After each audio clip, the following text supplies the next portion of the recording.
Frustrated by your focus in games being fractured by poor technology and a style that goes back to the 80s even if you were born in the 90s? Then look no further than ACG Slathered Junk. That's right, a new line ACG products that are guaranteed to improve your hip thrust, hip fire, and sniper headshotting kills. Where all other imitators just buy something from a company and have a sticker just thrown on it so they can sell you merchandise, which really only results in you walking around with their head near your tits. Not ACG, baby, no way. These are handcrafted by the skilled five-fingered mittens of yours truly, put together with an aim to increase your juice. Look at these headphones, spray painted with ACG right on their side, and you can't tell me that won't raise your game, elevate your heart rate, and make you the best high-test, low-rest motherfucker on the planet. We've got everything: jugs, mugs, skirts, shirts, burkas, guns, cars, headphones, webcams, earbuds, ear cams, face tattoos, and genital piercings. It's all there. Like I said, this isn't just the normal item pulled from the shelves like all other creators out there and then slathered with their name. These are made from genuine angel dust, and not the snortable kind, but the kind you get when you grab an angel and wring its body free of its magical powers that slowly dies to light the frozen fires of excellence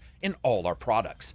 ACG Slathered Junk. I take care of you when no one else will. All the shit total BS, and like all other creators, it's not better than normal marketed brands, but buy my shit, please. In a world where first-person shooters are relegated to been there, done that status, a new contender has arrived. Today we announce Call of Karak 2, the Karakening Limited Unlimited Collector's Ultimate Exclusive We Ran Out of Fancy Shit Names Edition.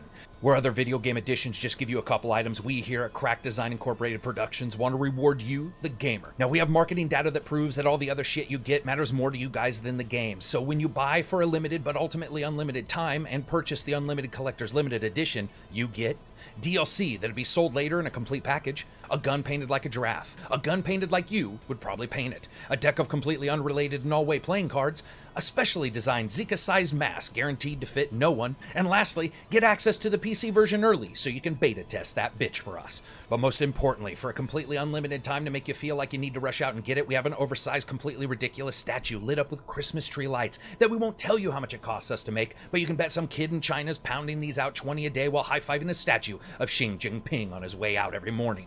And to close this off, here's a list of bullet points that we needlessly make look like they're all in the special editions, but are actually just in the game. The game. A manual, like that's somehow special. An explanation of the modes right here because it's got numbers in it. It'll make you think there's more going on. And lastly, multiple times where we can use the word epic and massive to make sure that you feel like you're going into a Michael Bay movie. So buy now and join the epic, interconnected, massive, scorching, huge, big word, interactive, open, but really hub world gameplay experience. This is somehow already being claimed as a classic, an instant hit, and amazing by websites that haven't even fucking played it yet. So join us September never. Disclaimer, also not on early access services because we're shit with promises.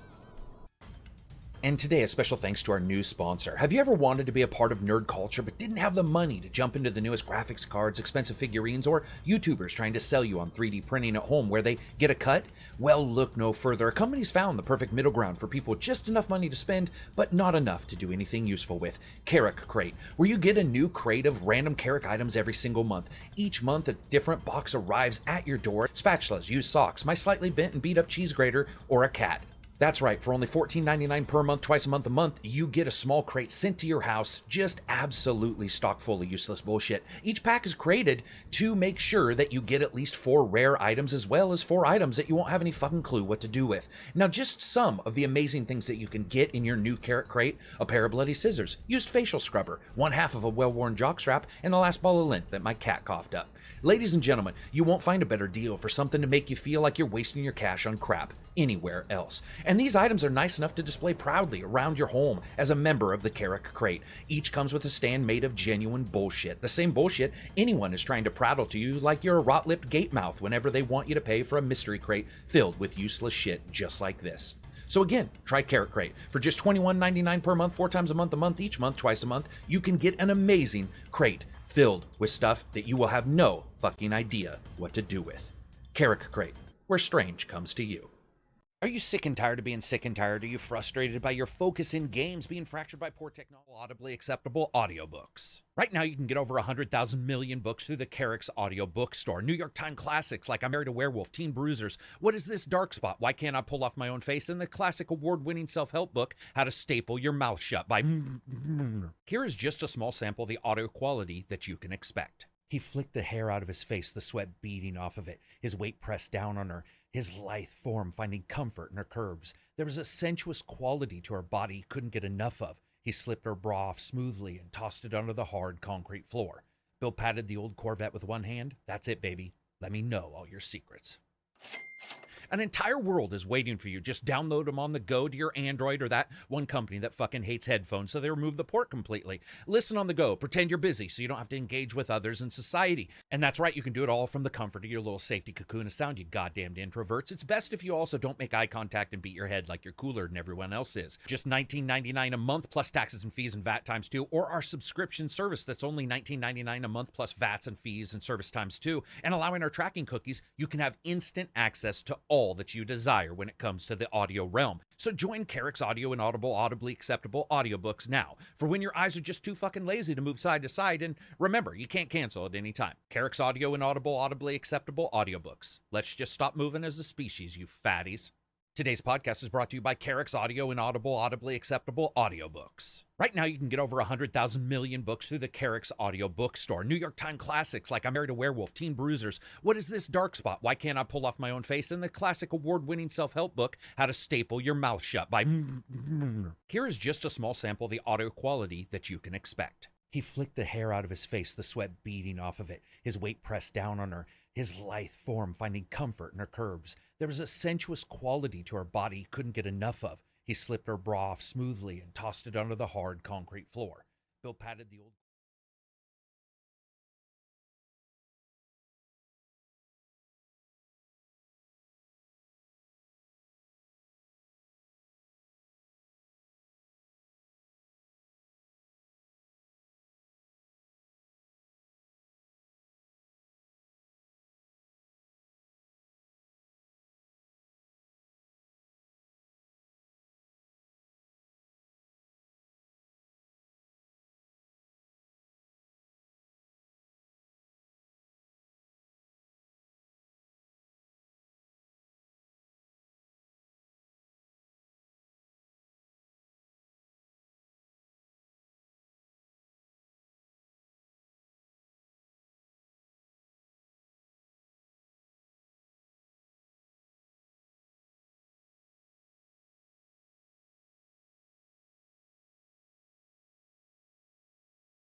That one mine? There we go. Sup, everybody? This is Karak with ACG, and I'm here with Silver and Reg and Johnny for the Best Gaming Podcast, number 307, I believe. Absy had an issue. He couldn't come on. He had a headache, and just decided that best to not try to jump on, and then in 5 seconds end up having a problem and having to leave.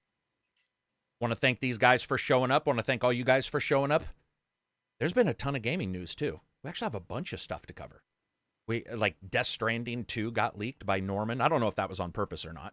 I feel like that wasn't on purpose. That when they asked him that question, he probably wasn't paying attention to what he was saying. Because do you think he gets in trouble? Well, like, dude, they came after the Marvel guys all the time. The Marvel guys got in some deep shit. I mean, it actually changed the it actually adjusted the NDAs that they had to sign later on. So shit, you know. We have, let's see, AAA games, a bunch of AAA games from Gearbox that they've talked about. And I didn't know that there were a couple that they've already listed. So we'll talk about those. We'll just talking about AAA games actually as a whole, too, because Reg was talking yesterday, or somebody was talking. I thought it was Reg, but somebody posted that Embracer once again had said they had 25 of these AAA games. And we've all been of the understanding of, like, what's a AAA game mean to one company. So I think that's actually pretty important to talk about because you never quite know exactly who, what AAA means to one company versus another. And exactly how much money one company is going to spend versus the other. So I figured that'd be fun to talk about.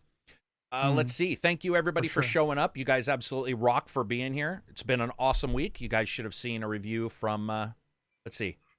What was it? Vampire, the Masquerade Swan Song. And I did a video on some news. Thank you, everybody, for showing up and watching the news. I know that's not what you probably come here for, but those are going to continue to go out. We've sort of got a setup, I think, with Abzy and I. We've figured out a way to get some news out to you guys a little bit more quickly. I think it took us about an hour, about 2 hours to get that news out, which isn't so bad when you consider that it was probably only 1 hour technically. It's just that we were back and forth trying to see that. So I hope you guys like those kind of things. Johnny, have you been doing anything unique on your channel, or are you still just you doing your streams? You done any interviews lately on your channel? I haven't in a while. I took a little break from that because I noticed I was doing too many things, and I was kind of spreading myself too thin. Yeah. So I decided to do less, but with higher intensity. So whenever I'm there, I'm live, I try to have good energy and just, yeah. Yeah, I mean, it's very difficult to know what you should do right now. Yeah. That's why I told Abzy in the background, because he's helping me with the editing. He basically is editing now. And I was telling him that what I've been doing is like the stuff I know works and then a side thing I enjoy. And hopefully you enjoy the main thing. Hopefully, which I do. But what I mean is something that's just fully sort of like weird and, or something I want to do that maybe I maybe takes a little longer, or something that is a little less reviewy like. Since you asked, let me be a bit shameless and plug my series of videos that I'm trying to do weekly as well. So this is another thing that I'm doing on the side, which is these are sort of like 10-minute videos where I discuss a topic. It's always about gaming. And it's usually a mix of, it's not like news necessarily. So it's something that's kind of always green, if that makes sense. So someone can watch that video and it's still, relevant a month from now. So it's not just like, hey, this news just hit. It's more like, is this type of thing, good or bad? And might have a long tail to views. Yeah. Yeah, you never just quite like know. Discussion stuff. Yeah, it's enjoyable. Especially now that we have the podcast sort of up and running. It's always nice to sort of roll into the podcast. For example, like Vampire, which we'll talk about. Am I the only one who played Vampire out of this group? Yeah, for now, I think. Okay. Congratulations to everybody. So we will talk about that. We'll talk about other stuff. I do want to also thank the patrons. You guys have basically made these kind of things and sort of investigations possible. And we've lost patrons in the past because I haven't been able to cover every game. That kind of stuff happens. But I definitely appreciate the long-term patrons. And I ended up getting some questions from long-term patrons. And I was like, you know what? I don't do a lot of patron-specific stuff that's not involved in the Discord. Like the $1, $3 is more like, hey, thanks for being here. Right. And then the $5 is like a thing. And then the more expensive ones are, for example, I have about 5 or 6 people at the higher tier for helping them with their YouTube channel. But people ended up sending me questions. I do want to answer them because they were a little bit weird. So I'm going to answer 2 very specific questions I was not expecting to get, because one's about life and one's about the channel, or his channel. So I'm going to start with somebody who's asking a question about a channel. It's Boxers in Brief. He says, my channel just got monetized. So first, congrats. But also, as I grow, I notice more toxicity in the comments. How do you deal with it? Johnny, do you get a lot of toxicity in yours? None. Or very rarely. Well, I do have one person who jumps in to say, I hate your shit. Like, oh, you're the least enjoyable member in the ACG podcast. Actually, recently that person came back to say, congrats, you're no longer the least enjoyable because Abzy is not. So they're just, unhappy with new. Dude, when Go was here, he'd get shit. Right. Silver's got shit. Reg has got shit. Reg doesn't like anything. Silver's never happy. Karak talks too much. It's like, dude, it's a talking video. What the fuck do you think we're going to do? All sit here like statues? You'll always have that, but ignoring the dumbass, you don't really have a lot of toxicity. No, not really, actually. But I'm still fairly small, so we'll see. We'll see. Yeah, so we'll hope. I would say dealing with toxicity, just so everybody knows, this is from my standpoint, and then I'll explain it a little bit from other people's standpoints. First, it's going to matter how you deal with it. Do you like toxicity? As in, are you the Johnny Depp of game reviews, where when somebody says bad job, you're like, I'm doing it twice now? That's more like me, where I'm like, because I know the majority do like it. So if I see the majority like it, and you'll get some people dislike it, you're like, okay, I'm still hitting the majority. This is what I want to do. And that's not removing critique. This is when somebody like Johnny said is like, you're stupid. It's like, dude, seriously?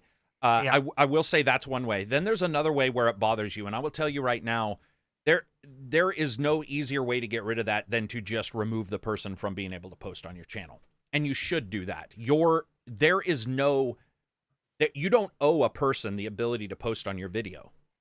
Yeah. You don't. There's no such thing. It doesn't even exist. In fact, you're making something just like you could throw something out in the world and never look at reviews ever again, like a movie star or a book writer who doesn't look at their reviews. You could do that. It's not controlling free speech either, because that has nothing to do with free speech. So if you want to do that, I would suggest you definitely do that, because if that burns you out, especially when you're getting started and people are like, you don't look as professional as somebody else. It's like, dude, we've been running for fucking 6 years and we barely get the podcast going. The last article or the last video of the podcast right before this didn't even have audio in it. And I've been here for 6 years. So, like, it doesn't matter how long you've been here. You could look professional day one or not professional. I would say turn them off, man. If you get people who are just assholes, turn them off. And if that's how you have to deal with it, I think it's okay. Because you sometimes call people out on their bullshit. You respond to some of this shit. I love it. Dude, I love it, because now I'll get people who will say you missed the rating. Well, that's valid as fuck. Okay. Right? Like but if somebody doesn't watch the video and they're like blah, blah, blah, blah, blah, then I do have a tendency it's so to clear be like, dude, too. It's right? literally they will right have there. A comment like And usually other people will take care of it. And I always tell people other people should take care of it.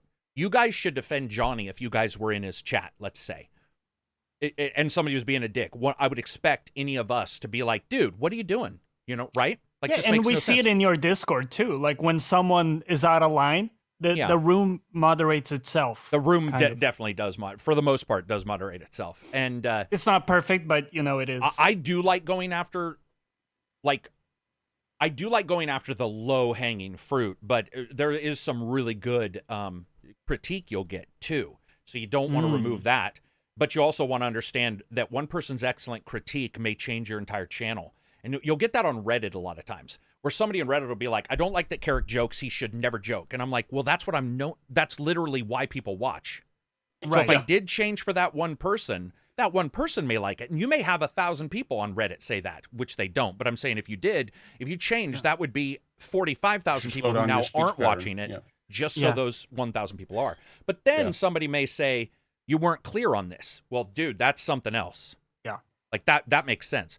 So for this person, it depends on your mentality and it depends on what you can take, and never, ever be bothered by removing that if you have to. Also, if somebody says amazing job, don't take it personal, because that person may hate you the next day. Don't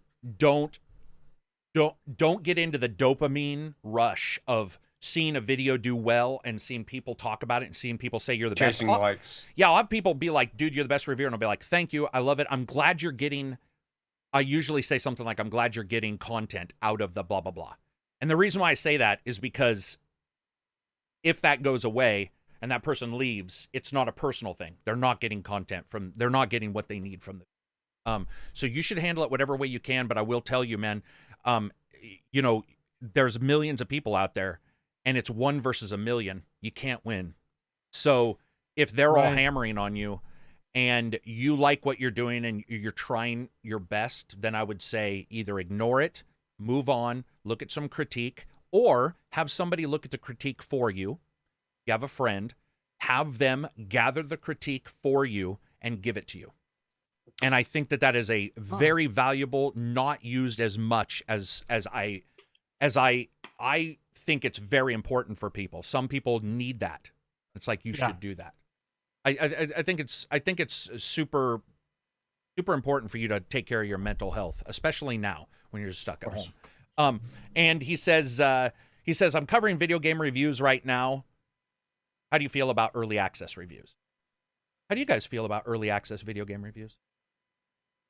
I feel fine. I mean, as soon as you charge for a game, then it's fair to review it. Exactly. Okay.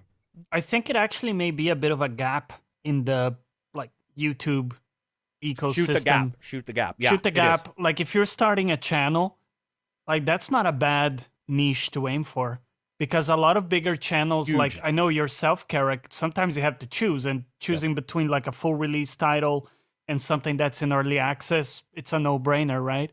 Yeah. And so you don't get time to cover a lot, but I do like if I see a review from you or someone else that I follow on an early access title, it really helps, because I'm already really skeptical about those games to jump in.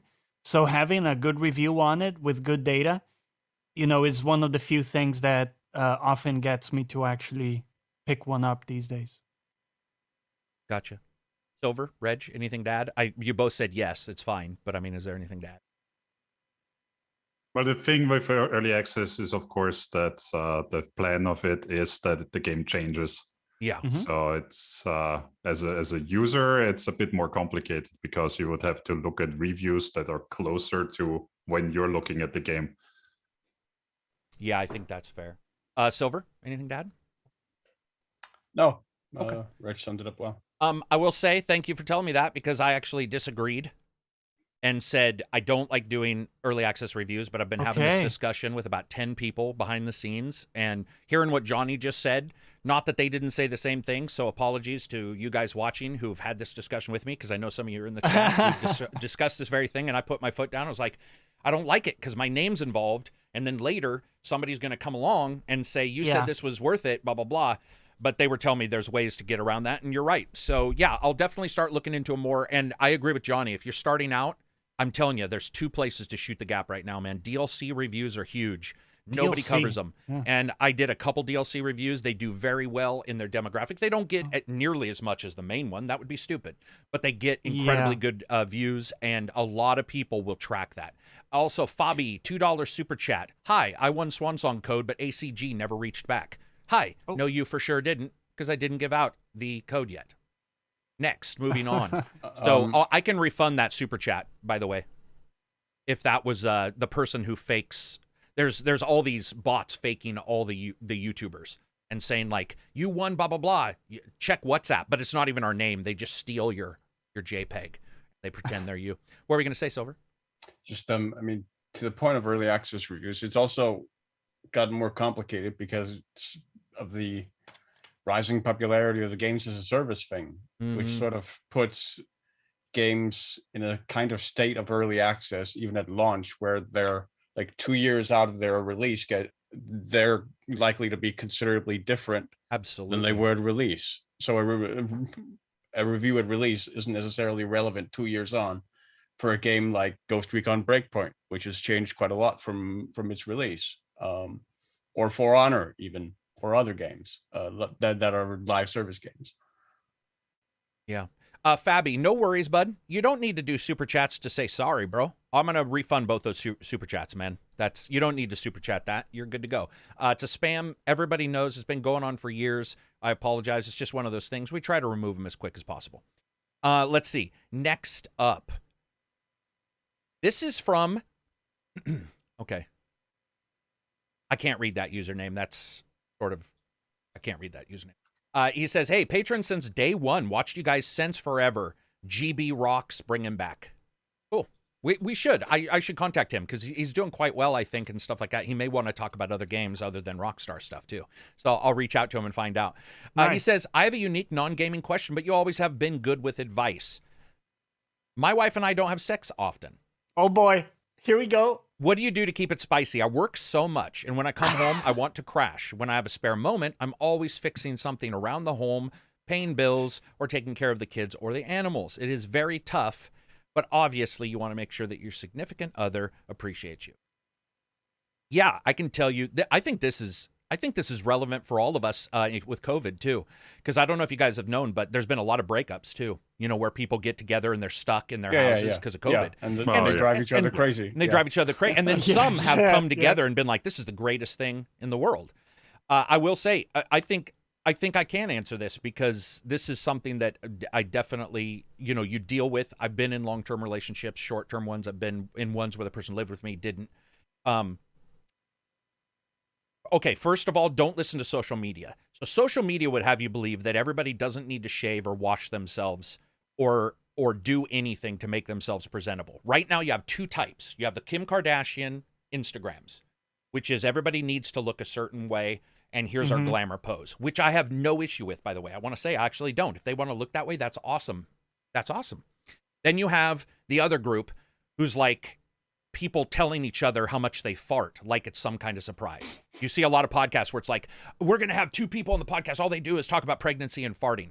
It's like, okay, you're a human. That's not really that surprising. And it's after a short amount of time, it's not really realistic. It's like you're just regurgitating the same shit. We know people do that. There's a middle ground of presenting yourself, understanding you're living with somebody else. This is like a roommate too.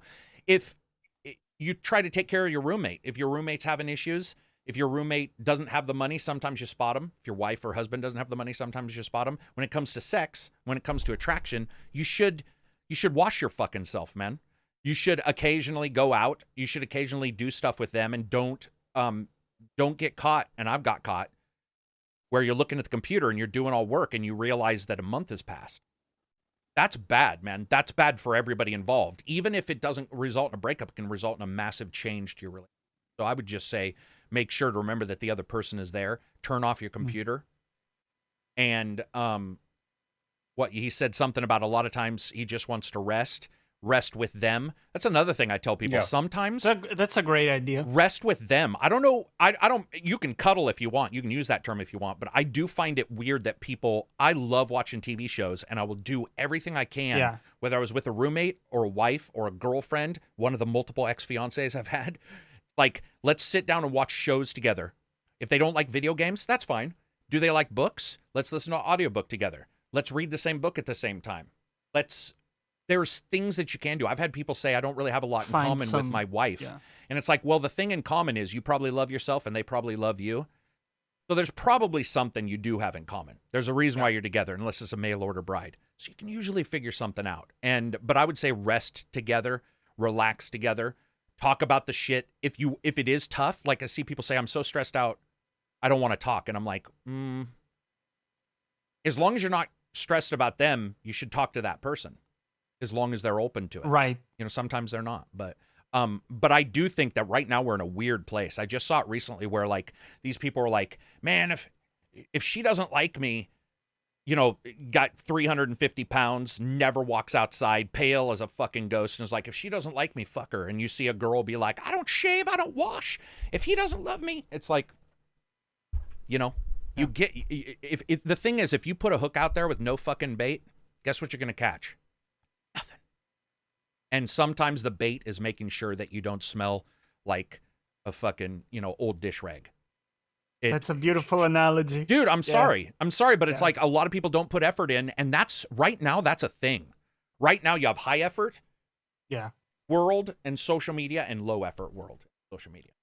And it's difficult. But I'm glad I can answer that for you. I hope it helps. Go ahead, Johnny. It's even like people call you a tryhard. Oh, you trimmed your beard. Oh, you groomed your beard. Oh, what a tryhard. Bitch, get out of here. Here's what I say. Okay. If they consider that trying, give up. Bro, like, give up on life. If that's your best, frankly, keep it to your fucking self. Let's be honest. Think trimming your beard is try hard, man. Do they wipe their ass? Probably average not. Dudes, we gotta try our best, right? It's not like because you were saying earlier, George Clooney can get away with a fucking he has fucking people taking care of him. Yeah, This even dude's that like Iron is Man. like Just puts his hands out and people fucking trim him and groom him. They lift his nuts. Yeah. Zzz. I mean, come on. Like, people think that you roll. There are very few people. Do you know who you see say, here's my no makeup pic? The hot people. That's who you see do that. You'll see him go like, here's my no makeup pic. And you're looking at him going, okay, come on. You know, there are some people that can get away with that. Or somebody's like, I never work out, and they're still ripped. 1 in a million.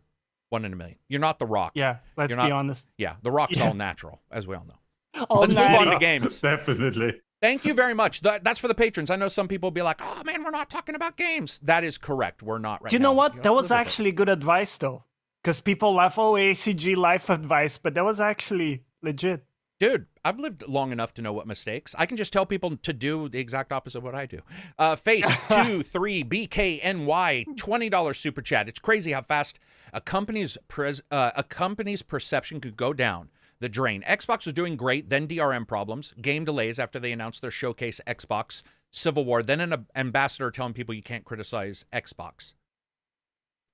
I can only speak for myself. I have no clue if there's any. Bro, I have not at heard least any 2 of negative those. perception. Yeah, I missed 2 of those, and all I do is hear people say they love theirs. It's so funny, yeah, because my perception is still like people like Microsoft. Microsoft is doing great. Yeah, an ambassador. What's an ambassador? Like somebody with like bars on their shoulder, like Admiral Akbar out there who works for like a Xbox? spokesman. What? Go ahead, Silver. I would assume like a spokesman. Okay. Well, But they're that's called an interesting ambassador? way to put it, though. An ambassador. Oh, you know what is. though? It is. It is. But yeah. So Okay. you know how influencers? I do believe that some people are called like, I don't know if it's Xbox, but like the company ambassador, and they're just a hired influencer. Oh, So, okay, yeah, gotcha. Yeah, that's interesting. I think there is an Xbox ambassador program, as is a Nintendo ambassador program, etc. It's just super fans that want to promote it. Super fans, yeah. So if a super fan tells you that you can't criticize Xbox, well, that's on you for believing them. That's just stupid. It is fast, though. Companies' perceptions can go down really quick. We've seen it, right? I mean, CD Projekt Red. Yeah, Over and over again. Yeah, over and over again, Silver. Here's It's not the like this is question. new. It happened SNES times when Nintendo kicked out Sega from Toys R Us. Yeah. Go ahead, Johnny. Well, my question was, can the flip side also happen? So just as quickly, can a company turn it around to the positive? Let's say that CDPR comes out with, I don't know, Witcher 3, next gen, the next Witcher, and it's awesome. Are they saved at that point, or is there still animosity? I mean, yeah, there is. I mean, Microsoft, again, an example of that. Like, Microsoft has been like in the toilet in terms of popularity at times. Like the DRM thing for the Xbox One. And they've come around. That was a public relations nightmare for them. And yeah, they managed to recover from it and rebound. Yeah, I mean, this happens with outside of gaming all the time. Like, to me, it's not. Yeah, it happens everywhere. Yeah. I like the saying, you're only as good as your last whatever. Yeah, it's last not project, what have you done for me, it's what have you done last for me. Yeah, and we could take Bethesda just to pick a different example, to not pile on CDPR. Like Fallout 76. Okay, some people loved it. Let's just say overall it was a flop. Yeah, but they were probably a Bethesda ambassador. Sorry. The people who loved it, or their moms? The people who loved it. Anyway, continue. But, if they come out with what is it? Starfield? Starfield, and it's awesome, great. Yeah. We'll love it, right? I don't think any of us will be like, yeah, it's a great game, but Fallout 76 kind of sucked. So, right? That's not a thing. Yeah. I don't think it's a thing for normal people. I think it is a thing for, we always joke, but like the people who have their book of woe, who hold on to this forever. the little black the dwarf, book. Yeah, like a dwarf writing in his own blood. He's like, I will hate. We all have that, but I mean, we're all old enough to have lived through 3 gens now? How many gens? How many is the youngest? Johnny's the youngest, right? More. Yeah. I'm 33. Am I the youngest? So you've got through at minimum 3 gens. No, 4 gens. You've got. What was your first system? Like that was current when you had it? My very first was a Super Nintendo. Okay, was that current though when you got it? As in, was that in Brazil? It was fairly current, True, but it's possible that it was kind of late to the. But I mean, we've seen companies go up and down. Because I'm from '88, right? So that would be maybe around early '90s when I had it. And Sega that Genesis. would be fairly current. Remember, Sega Genesis was amazing. Then they did the 32X and Saturn, and Sega went from being a premier arcade / home producer to nothing. Yeah. Just wow. In what I would consider to be a fairly short time. It's a good thing to bring up, but I would say Atari as well. don't focus on them. Atari as well, yeah. Atari. I mean, now it's like a name, right? That's all it is. Yeah. It's just a name. It means nothing. Rahan's $5 super chat. You can scam me with that manly beard, ACG. Appreciate you. Love your reviews. Here's $5. Buy yourself something pretty. Something pretty. Okay, I'm gonna buy myself a nice lacy bra and put it on in the next podcast. Wizard of Smoke, $5. Have you guys tried Long Road North? It's a video game. No, it's a video game music video. Have you tried Long Road North? It's a video game music video by Cult of Luna. Amazing concept. Do you guys like those types of games? It's a video game music. So I'm assuming like you're putting the music video together. I don't know what this is, man. I'll check it out. I love this kind of shit. I love this kind of stuff, man. So have you guys, any of you guys even heard of It this? says it's an interactive music video of a song. Gotcha. Daniel says ACG looks like Keemster. But No, I'm no, older I than haven't. Keemster, so technically he looks like me. Huh, interesting. Haven't heard of that. I'll check it out. Let's see. T9 Con Super Chat. Just wanting to say thanks for your work. I picked up Songs of Conquest based on your recommendation from last week's podcast. Technically not mine. That was Abs and Reg who seemed to think that game was like the bee's knees, man. Really Pretty far much. along. Go ahead. Very polished, very pretty. That's awesome, man. And that's early access. So there you go. Yeah. Right? We were just talking about early access. There you go.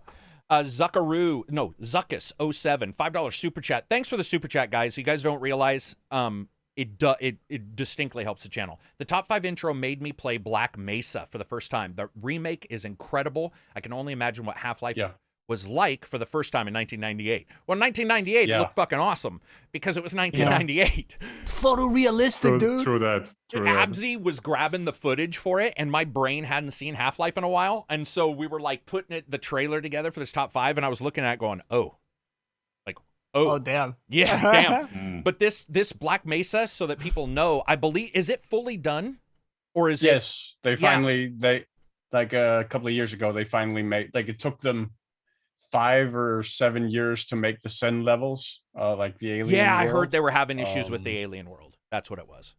But yeah, they finally got done with it. Isn't that awesome, guys? We have a full remake, and Valve didn't go after them, which I don't know how that occurs. I don't know if Valve just is okay or if they contacted Valve, but that's a full remake of Half-Life. So if you guys get a chance. Yeah, there was contact between them as far as I know. There was contact. So there you go. Nice. So if you guys get a chance and you haven't played Half-Life, Black Mesa's there to update you to maybe last gen's graphics. Maybe this. I don't know like how close it is to like today, but I mean, I played Vampire and that's today and it was close to 10 years ago. So we'll get to that. Those models, dude. The game looks cool, but like the models though. Dude. By the way, Black Mesa, I just was looking it up. It was one of the first 10 titles to be voted on by fans by the Green Light system back then. You remember that? Greenlight was ages ago. Yeah. Space Channel 5, $2 super chat. I had an Intellivision and a ZX Spectrum as a kid. Yeah. I remember the Intellivision. I never. Let's move on though. Sleeve did. Into gaming. Okay, let's do one more super chat. Roz, $5 super chat. Picked up Tales of Arise off you all's recommendation. Been in touch with my inner week all week. With my inner weeb, I betcha, is what he said. Yeah. I betcha. Yeah. With my inner weeb all week. Now, if V Rising would make controller support. True. Oh, it's missing it? Tales of doesn't have Arise it. is my first excellent Tales game. And it's not the best, probably. But what I mean is, I like it. Something about Tales of Arise worked for me. I don't know how to. I compared to the others. Maybe it was just I finally caught what it looks current. Maybe it plays pretty current. It's got some issues, but I thought Tales. Did of it Arise have was really English voices, or was it all like Japanese? No, it had.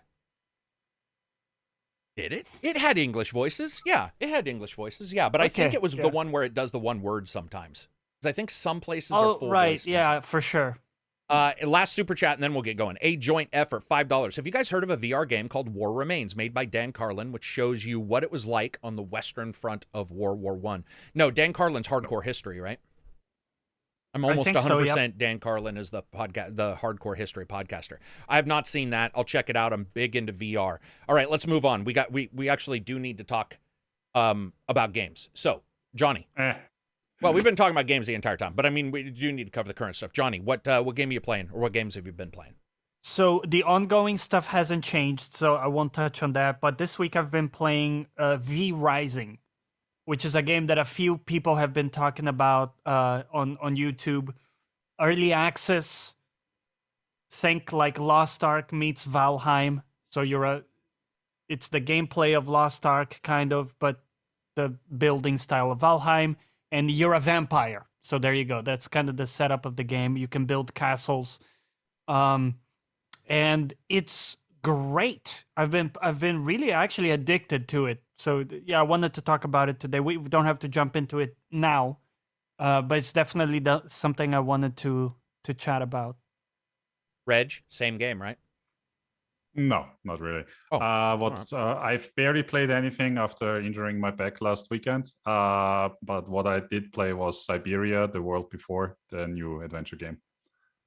Yeah, I liked what Pretty I saw. good so far, although I don't quite know where it will go story-wise, because your main motivation of running around so far is kind of weak.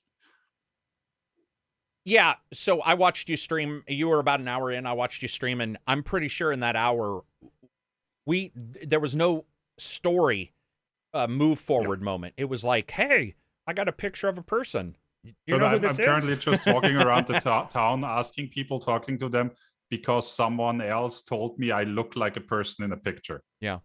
Like, that's my motivation of being there. I liked what I saw. Game's got a fucking amazing reviews. Probably the best reviews of a Siberia game I've seen so far. I think it looks awesome. He had some frame rate issues, bad ones, but it was only on his PC, right? You said Steam Deck for some reason ran it fine. Yes, I tried with the same settings on PC, like 720p medium graphics, everything. So and weird. That one scene still only 21 FPS. On the Steam Deck, log 30, no issues. I don't know why it doesn't like my graphics card. Elden Ring magic, also they fixed it. Yeah, I have no idea. Yeah. So he was playing that. What I saw graphically, man, Siberia's easily current. Oh, the voice acting is also very good. Voice acting and the writing was so, and we'll talk about Vampire, but it was like coming out of a game like that, which I wanted to like but didn't, and then to see like this, I was all, oh, that's how writing should be in a game, like full sentences. And even though it didn't put, I could say that, but there was no plot. So maybe it's not the best writing, but at least what I saw of the tangential bits that Reg was playing, that game fucking looks good, sounds good, and had some really good writing. So, I mean, although I did then afterwards, after trying to figure out why it ran so poorly in that specific scene on my PC, see that they're using Unity engine. And I was like, okay. Right. Yeah, you never know with Unity, questions. Right? No more questions. What about you, Silver? What's the main title you've been playing this week, if anything? If you haven't, it's fine. Mostly Lego Star Wars Skywalker. Gotcha. Enjoying it for the most part. I'm finding it quite fun. There are some niggles here and there. I found it surprisingly buggy, actually. Like, scripting broke quite a few times for me, where I had to restart the game. But yeah, I have to say that what they really, really did well was just the sheer scope of character selection you have. And like the way some of these characters can interact with each other, like hanging around like Count Dooku and General Grievous, like walking together and stuff, like having voice lines together and stuff like that. That works really, really well. I think they really, really nailed that aspect. And yeah, it's a lot of fun for an old Star Wars fan like myself to sort of go back into that sort of nostalgia. Okay, did you start chronological? So are you going like episode 1? Yeah, I started with 9? episode 1 and then I went through. Yeah. As in prequels? Yeah, the prequels first. I see. Phantom Menace first and then on from there. Yeah. Gotcha. Yeah, I thought that game, I mean, it had a delay or 3, right? At least one big one. They've been working on it a long time, but what I saw and what I got to play, I was really impressed with that game, and I hope they continue building on it.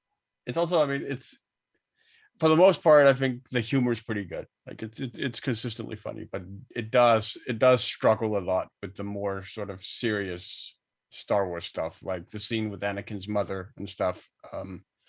They're a bit of a miss, I think, with this game. Which is also, I mean, that's a difficult topic to sort of make fun of or parody. So that's granted, but I don't think they quite manage it. Yeah, for sure. Thanks, everybody, for all the different games that you guys have been playing. I appreciate it. Also, if you get a chance, I would love for you to go to Twitter and Facebook and stuff and post that we're doing the podcast. Next up, the affiliate link. I had a note even here. If you guys buy from Amazon or you buy Epic Games, you can use the affiliate link. That does help out the channel. I got to pimp at least one or two. Moving on from there, let's talk about news. So Death Stranding, we knew that there was probably something happening, but then Norman Reedus did an interview for a website about all things entertainment. And they were talking about everything. And I don't know if Norman, high as fuck, or if he realized what was happening, or if he was told it was okay. But the person who was interviewing him was like, yeah, you're doing a book, you're doing the Ride TV show, you're doing all these shows, you did this Death Stranding game, and he's like, yeah, and we just started number 2. Now here's the thing, they said enough stuff that when he said he said we just started the second one, you could interpret that originally as the second series, because they are moving to him but that's not what happened. The interviewer then asked him what it's like, and he, in current tongue, as in no past tense, he's talking about what it's currently like doing a video game. And then it just, that's not a mistake. Like, so he didn't even notice it? He didn't stop like, oh. Well, I don't know if he noticed it. It might have been something where he said, I have an interview, and they said, you know what? It's time to talk about it. We're going to give you free reign to talk about it. I don't know. But Norman he didn't react like he had fucked up. No, and they didn't edit it to, I mean, they could have removed it too, and they didn't. Right, I mean, yeah, so yeah. they say, and he said, yep, we just started the second one, and they were like, what's it like working on a video game? And then he just goes off about everything. So we're going to assume it's number 2 of Death Stranding. Some people said a prequel would be nice. What do you guys think about, I know you guys all have played it, I believe. What do you want from a Death Stranding? Would you want a prequel? Would you want a sequel? Do you want what do you want? Well, honestly, I would say nothing. Nothing? Because I thought the game was like perfectly self-contained without any need of prequel, sequel, or anything. Gotcha. Anybody else? Yeah, I would agree. I don't really. I mean,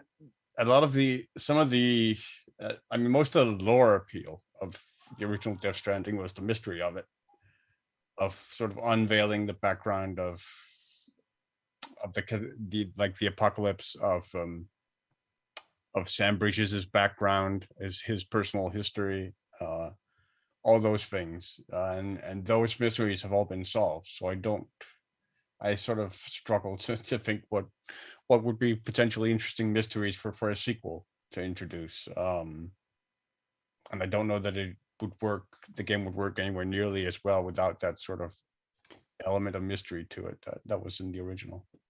Johnny? I think that I'm a bit torn. On one side, I would like to see some characters explored their pasts. So, like some of the characters that we see, what were they up to 10 years ago or something, right? That'd be cool.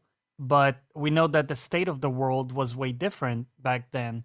So you can't really, I don't think you really have the same setup for the same type of gameplay with the UPS delivery stuff, right? Because stuff was up and running back then, I think. So if you want to preserve the current gameplay, like maybe you can only go into the future. I don't know. Yeah, it's. Well, let me answer the question accurately, you motherfucker. It's coming. So it doesn't matter what we want, right? It's coming. We're just going to say it's coming. So I'm going to say it this way. What would get me to play it?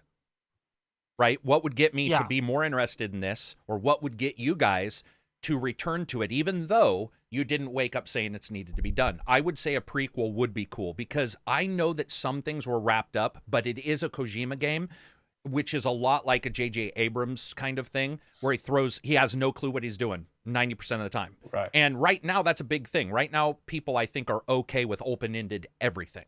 But I think that a prequel would work well, because I think there is a gap of time there. And there are some characters, maybe somebody, I don't know, but maybe somebody mentioned in an audio log somewhere that people are like, that's an interesting character, blah, blah, blah. Now, it is Norman, though. So then you have to say, well, if it's him, yeah, right? So what I'm saying isn't really going to work with him. So let's say it is him, then it does change, like, what the expectations from it could be. Now, he could be showing up in, audio logs, but I don't think that's it. It's Norman Reedus. He's hot right now. Most likely he'll be the main character. So that does change even my suggestion of a prequel, because then you have to look at him and go, what do we need, from him? What do we need? And what's available as a story afterwards? And that does... Well, the only thing I can go ahead. really think of it would be a different location. Yeah. Like what happens at another country. Mm-hmm. With Norman, though, like what? Does he get on an airplane or yeah, something? like that part is an issue, but right. like German Norman thinking of what I want. Yeah. It's funny, because you can think, oh, a prequel would be cool, but then now that we know he's the one who said it, it wasn't like a leak. There is the teleporting umbrella, so there you go. Use the thing from Metal Gear. What were those called? Where you could put balloons on people. There was a particular name for that. Oh God, that mothership. I hated that. You liked it? I don't know why I didn't like it. I mean, I liked it. I ballooned everybody. Yeah, there was a name for it though. Rappel, Flaptrap. Yeah, Fulton. Yeah, I knew there was some weird name for it. Attach that shit to everything you can see. Yeah. I would go the old-fashioned route and actually summon the helicopter and put them on the helicopter. Yeah. Plus, you could attach it to yourself as well for fast travel. And they didn't even tell you that. Wasn't as far as I remember. I never knew that. Version, I didn't know. You needed like the ultimate upgrade to be able to do that. Yeah. Okay. Well. So we do have. We do have all this. He could be working on the rumored Boondock Saints Battle Royale game. Boondock Saints Battle Royale. Norman's been in a lot of shit though, man. First thing I saw him in was Blade 2. A pudgy Norman Reedus. He was there, huh? I loved him, but he didn't look like let's be honest. Norman's the opposite of a big... Norman's definitely got a Johnny Depp, I probably am pretty dirty smelling a lot of the time look to him. And I love Norman. But he super black bags under his eyes. He did Blade 2, and he was just pudgy and dirty looking. And they played that character to his... That was what they wanted. Yeah. And to see him achieve absolute, utter, unbelievable success is awesome to me. Crazy, yeah. It's crazy. And they were talking to him about how working on the TV show, and he's like, I love it. They were like, you don't get tired after 12 years? And he's like, dude, I motorbike into work. The people I love are here. And I get to play this character that I've aged 12 years as well. So now not only is he aged, but I've aged. And so I can play him different now than when he grew into the character. Dude, he started, as he says in the interview, I started eating squirrels and killing everybody. Like, that was his character. I don't know if you guys remember him. At the very beginning, he was with Michael, the other actor. I can't remember his brother, who he ends up chaining to the roof.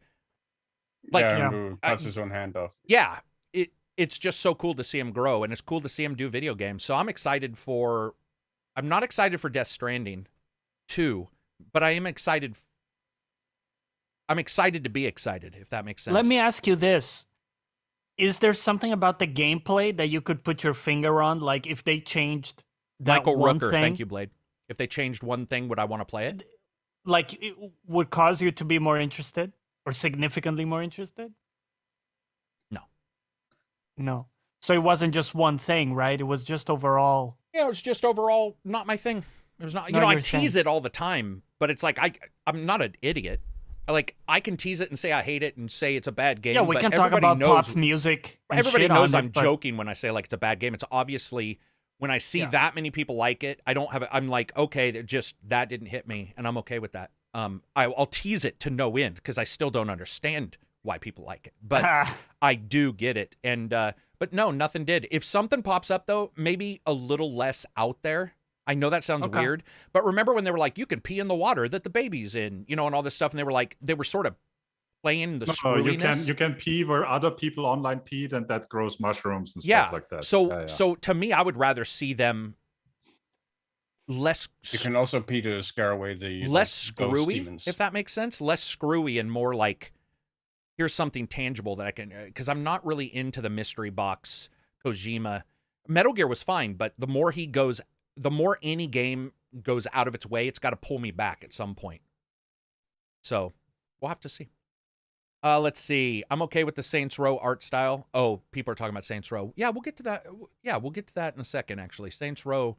Well, we can move on. Death Stranding. Anybody in chat, if you have any questions about Death Stranding, we can always go back for it. But overall, number 2's coming. So if you love Death Stranding, something is happening. He added races though, didn't he? In the DLC, they added full on like races and stuff into Death Stranding. So who knows what they'll do? You know, like it could be pretty. It could be pretty weird. Let's talk about Saints Row. Does anybody care? Yes, kind of like I care generally about things in the world that I don't know much about. Okay. So, do you know what I mean? Yeah. Like, yeah. A little bit. It's like, there's something there. It could be cool. Caring. It's in my radar, but I'm not like, you know, having my people talk to other people based on that. Like, yeah, your people need to talk to my people so I can cover Saints Row. That's not what you're doing. Yeah. What about you guys? What about Silver? Saints Row, what we're seeing? Like, anything? I haven't seen any of it. Okay, so well, that answers to it. There you go. What about you, Reg? I've also seen nothing new. Okay. Let me tell you guys real quick what they're doing. They've made it a point that they're removing most of the craziness, and that's a problem for me. Yeah, I mean, that's the selling point? That's what they established themselves on. And what I have seen has been the blandest looking game that's open world. It reminds me of Agents of Mayhem, where you could tell that it's almost like somebody got scared with the customization and craziness of Saints Row. So all the stuff afterwards that are involving the same people or the same companies, they've gone completely the opposite way, and they're trying to almost make, like, maybe not serious, but remove all that craziness. And what we're getting is the blandest looking shooter I think I've seen in years. Like, I've watched those trailers multiple times. I've watched a developer interview, watched a behind the scenes for making, and it looks like a free-to-play game, if that makes sense. You know how some free-to-play games, some are out there. Genshin Impact is like, people look weird and big boobs or whatever, wings. Yep. But then some don't do anything special. You could close your eyes and say this is World of Warcraft because it looks like its art style is identical. That's what Saints Row is looking like to me. There's no identifier for it. I get the feeling that Volition may have sort of been a victim of their own success in that. You think so? They went so over the top with Saints Row 4, right? With like the superpowers and everything else in that game, that they basically are reduced to how are we ever going to top that? Like, how are we ever going to go beyond that? That's not going to be possible at all.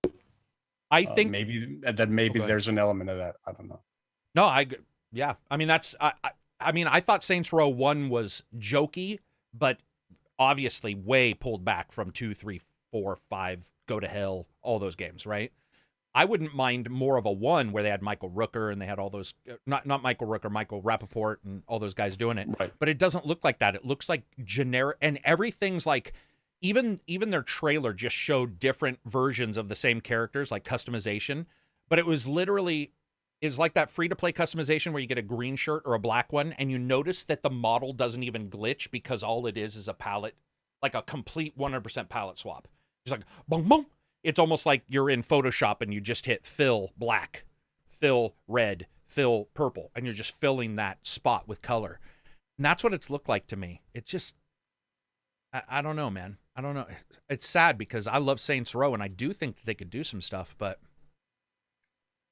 it feels like they're nervous, man. I mean, we are in a politically weird world right now. Maybe they're so nervous they don't think they're Rockstar games where they might be able to get away with something. Maybe they're just that nervous about having stuff that is considered something somebody may have a social people in chat about. Are missing the dildo from the melee weapon dildo from other games. Yeah, it is weird too. Saints Row 3 and 4. Saints Row 3. It is weird too that they've made a point, just so you guys know, of saying that's a point where they're like, we definitely won't have that in the game, and you're like, yeah. That's why I brought it up, because that to me is weird.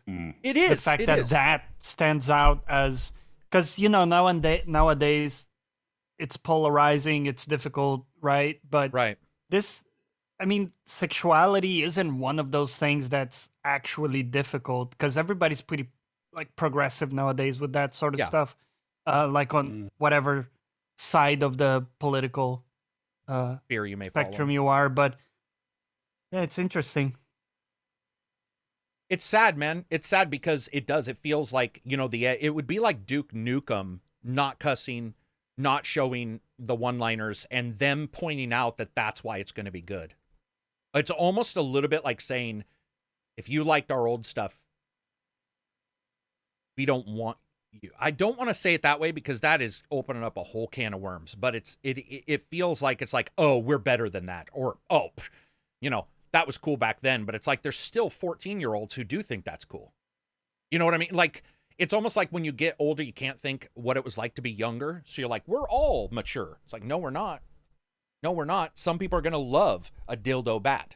They're going to think it's the greatest thing in the world. And we do see multiple companies sort of shying away from this stuff. I think it is a scary time for a company. They're very nervous about doing that kind of stuff. And, because there are campaigns. I mean, we see them.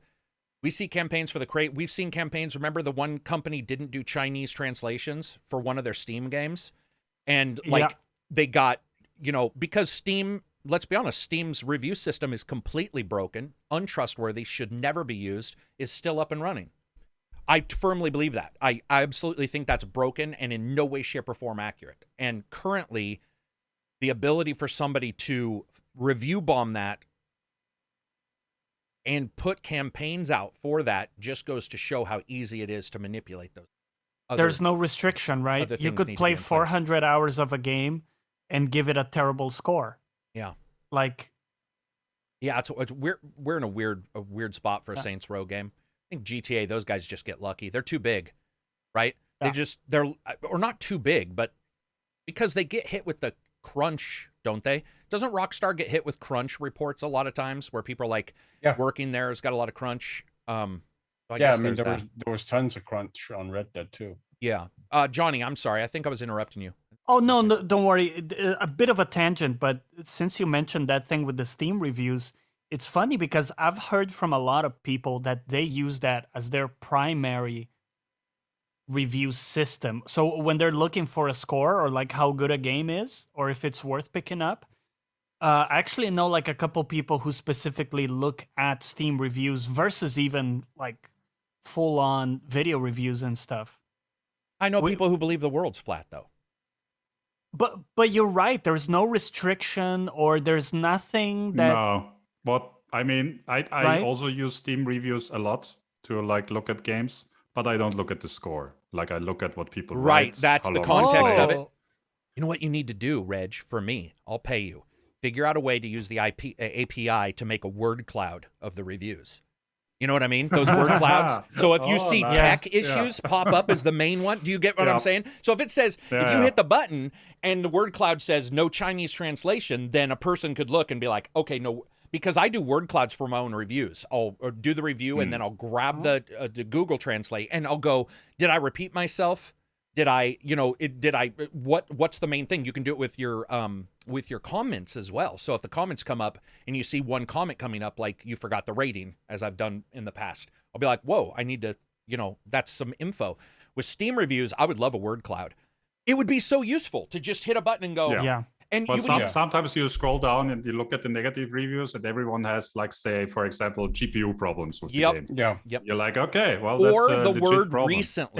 recently. That happens in mobile reviews all the time. 5-star mobile reviews. You're like, I'm going to get this game. You hit to get the game, and the fucking last 55 recent reviews are all 1.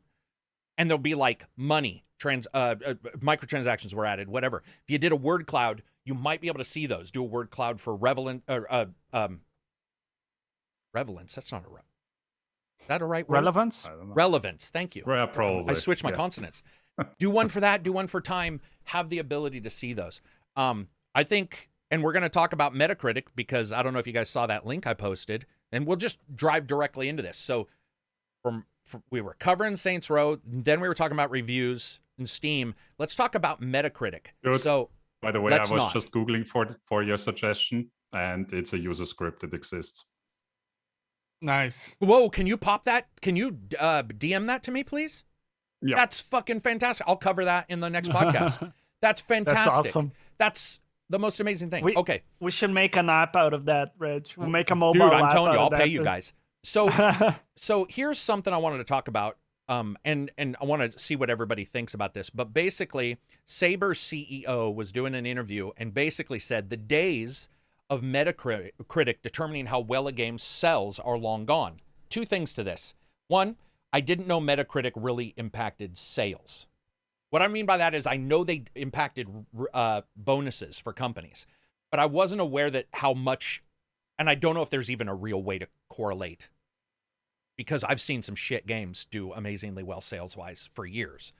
But he's saying this as well, saying that the days of Metacritic's, that score being a thing has gone away. And we've talked about Game Pass, right?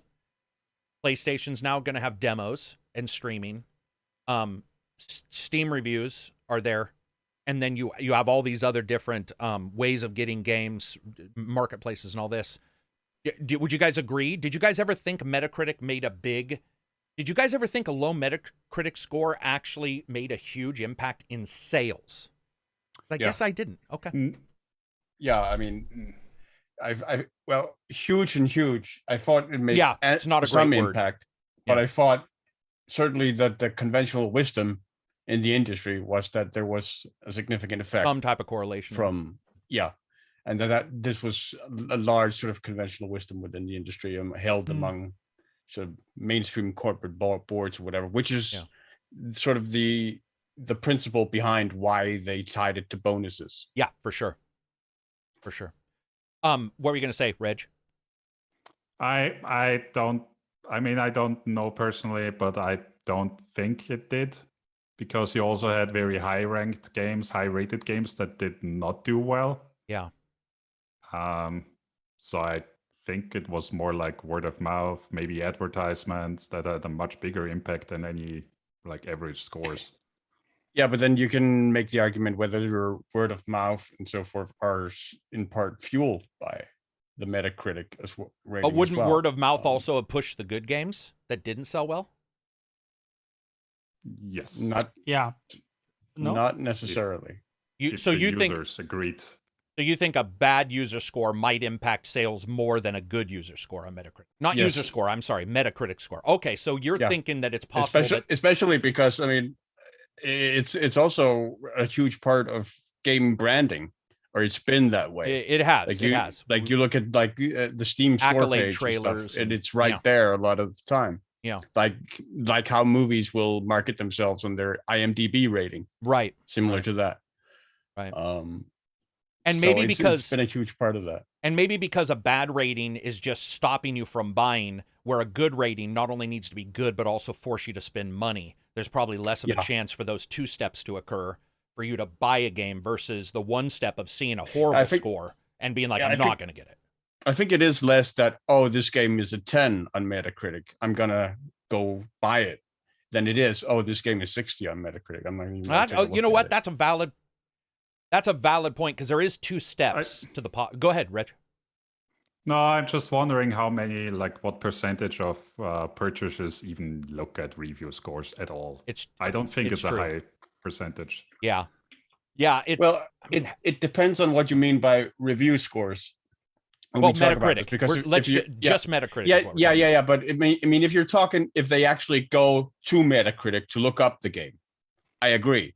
But if you go to the store page and the Metacritic rating is right there. Yeah, it is on Steam, right? Is it on Epic? Oh yeah. Do they do? I think they added it. Does Epic add? Oh, okay, yeah. So those are all good points. And does Xbox? Does PlayStation? Because if they are all doing the Internet Movie Database kind of platinum certificate score kind of thing, then that would, that I could see that being a thing. Because definitely Steam. I mean, it's right there. You know, the badge is right there telling you where it rated. That's it.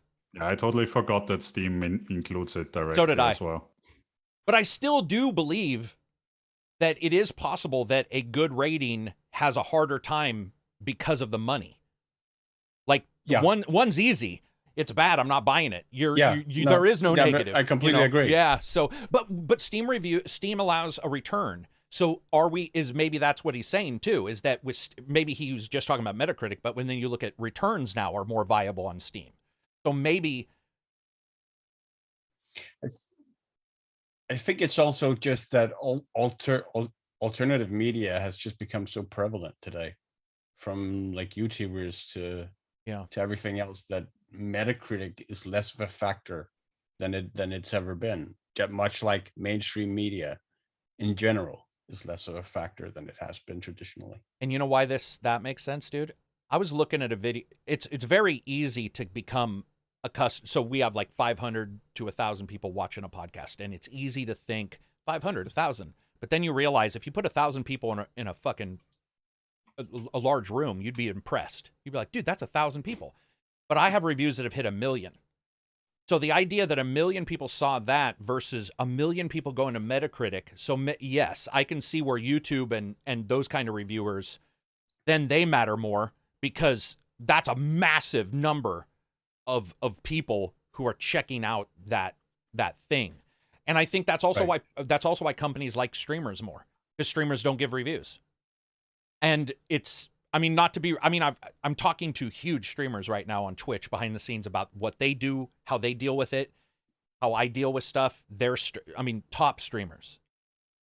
And it is dramatically different what they can say and what they do say versus what I can and do say. And that makes all this. I get it. I get where you're coming from. It's a big deal. I think it's way too like you'd need AI to figure all this shit out, because like there's too many variables to figure out what matters more and what's impacted something more. But it's a good. It's a good thought process. I missed a couple super chats. I'm gonna hit them real quick, and then we'll close this up and go to the next bit. All right. So we got a super chat from Space Channel 5, $2, £2 super chat. Saints Row was stupid, but it was never malicious. That's a very good. That's a good explanation of Saints Row. Good descriptor. I mean, maybe there was some malicious stuff that now we consider malicious that back then wasn't considered malicious. Maybe. Yeah, there was a couple things I think in Saints Row 2 and 3 that were maybe anti-homosexual, anti-lesbian, maybe character like stuff that you could do, but overall I would agree with that. Pete 89, $5 super chat. I mean, the jokes were certainly crass. Yeah, they were crass. I like falling asleep with your walking the walk videos playing in the background. Glad you have a playlist for it. Hey man, glad I can put you to sleep. That sounds terrible. Is that a compliment? Or... It is a compliment, but I see those kind of things a lot of times because people love, and I'm like, man. Rahan's $2 super chat. So I'm hearing Steam needs to list ACG reviews. They do if I review the game. You should see it.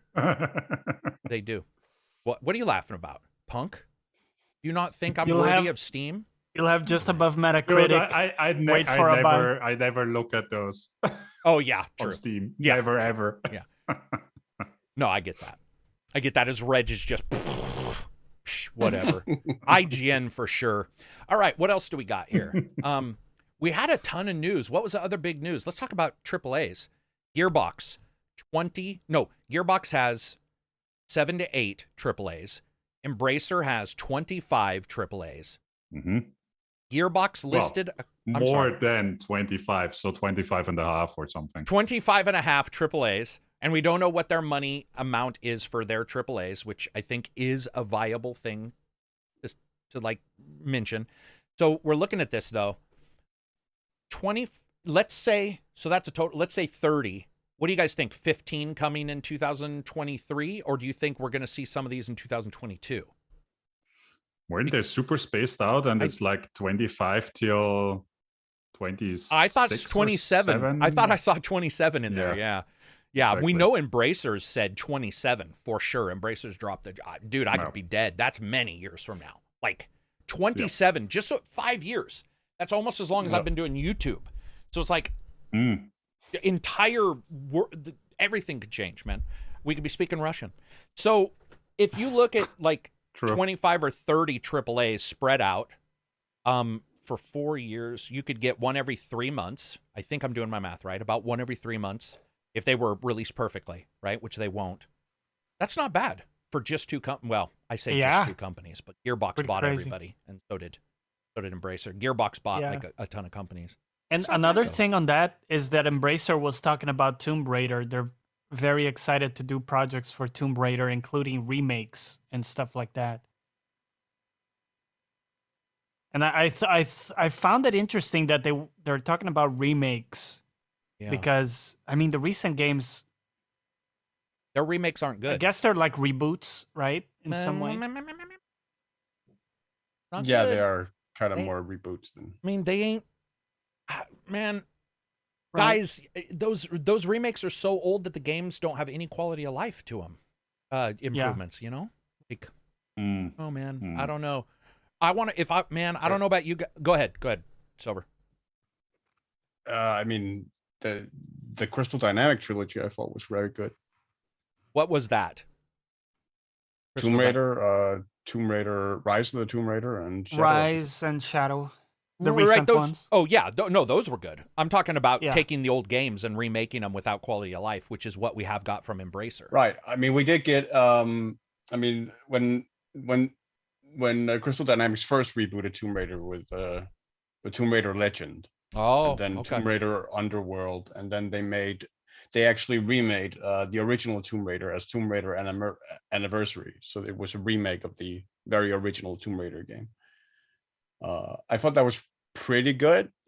Like they basically took all the gameplay elements of like Legend and Underworld and put them into the original Tomb Raider and revamped it. That's awesome. That's I'm all for it.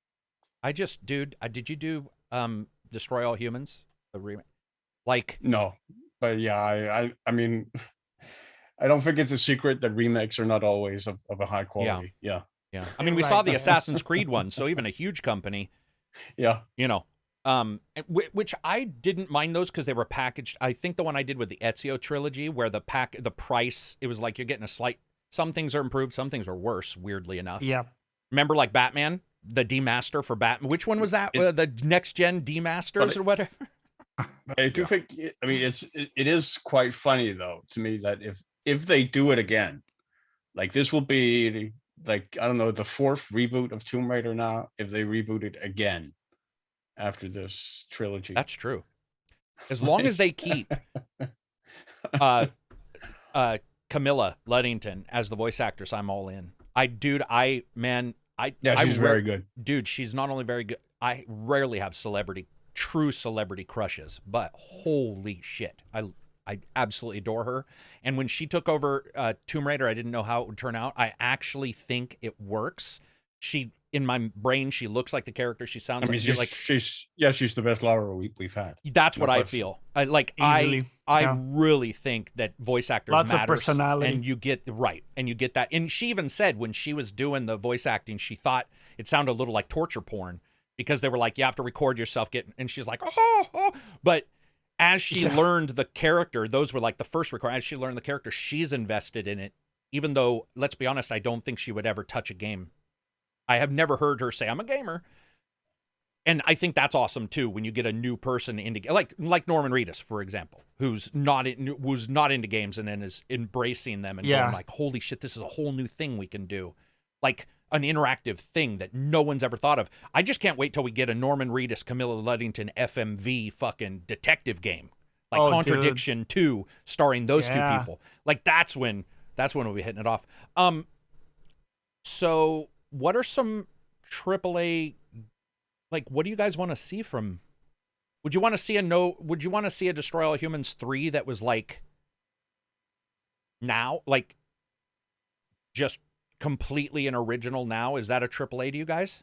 Because I don't consider Destroy All Humans a AAA series. No. Okay. No, it isn't. No, I don't think it is a AAA Deus series. Ex, I mean, do we consider if Deus I Ex?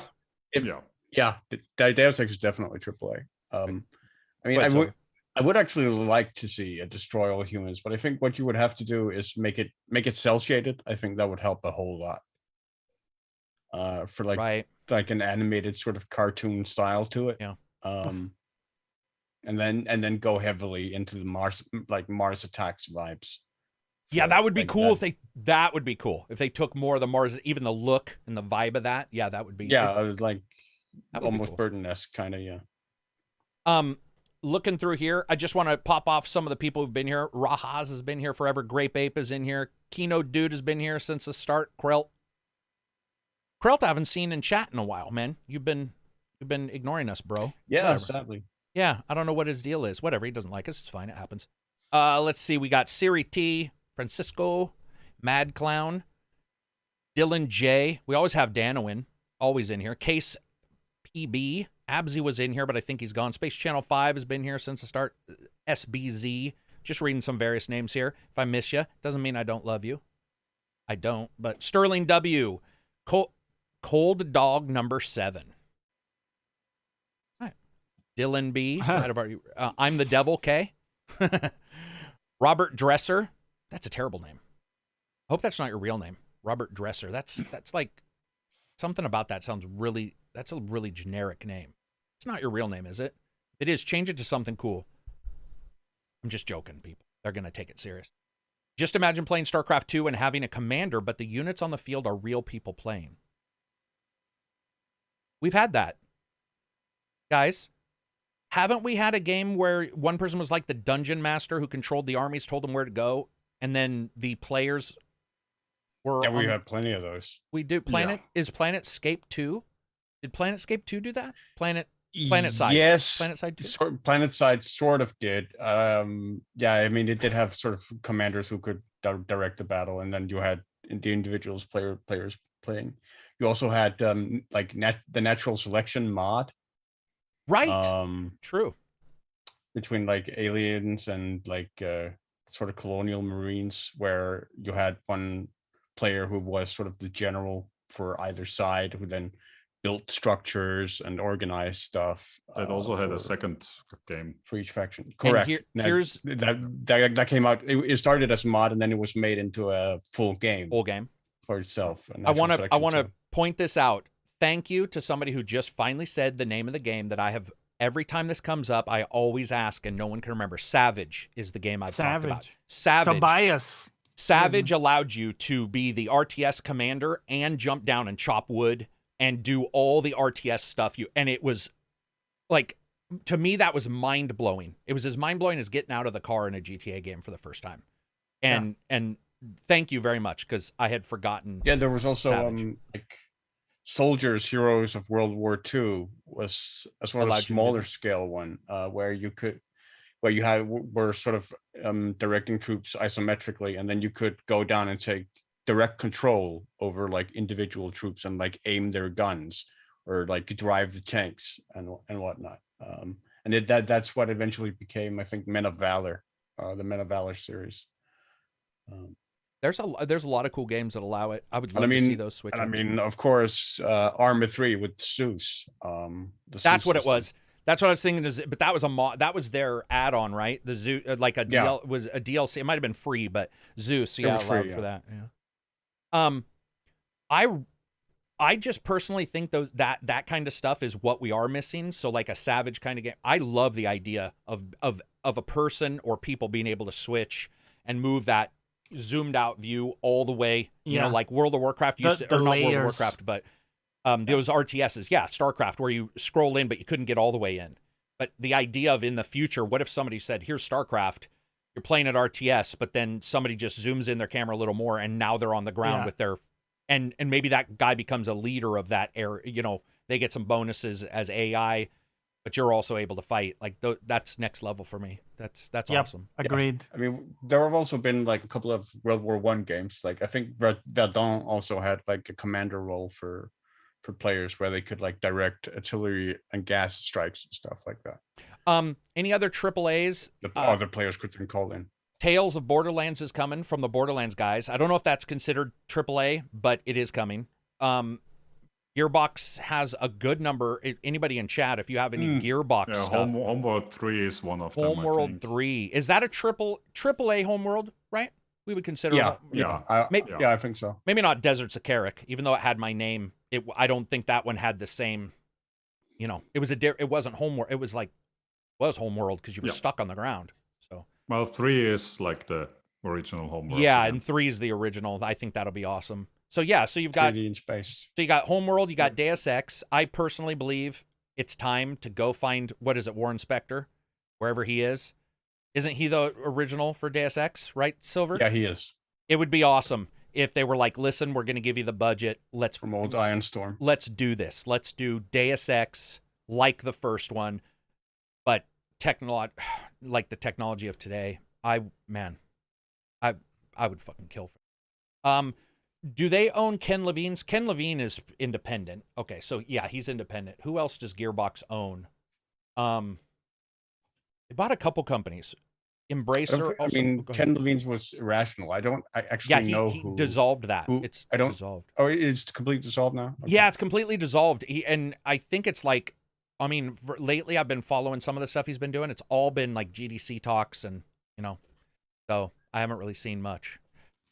Molyneux was last seen scamming people. Yeah, we don't. Sadly, that is what a lot of sort of the old titans that we grew up with are sort of doing, from Sid Meier to it is to Will Wright, almost consultant kind of stuff, where it's like, and Ken gets a lot of shit. I don't know if Phil Spector ever got crap for how he led teams, but Ken is more, I have no issue destroying stuff. Ken is a sculptor in a way, where he'll add some clay and remove it. And I think a lot of developers may not be comfortable like that, because Ken walked in and is like, I don't like this entire world. Let's redo it. And people are like, what?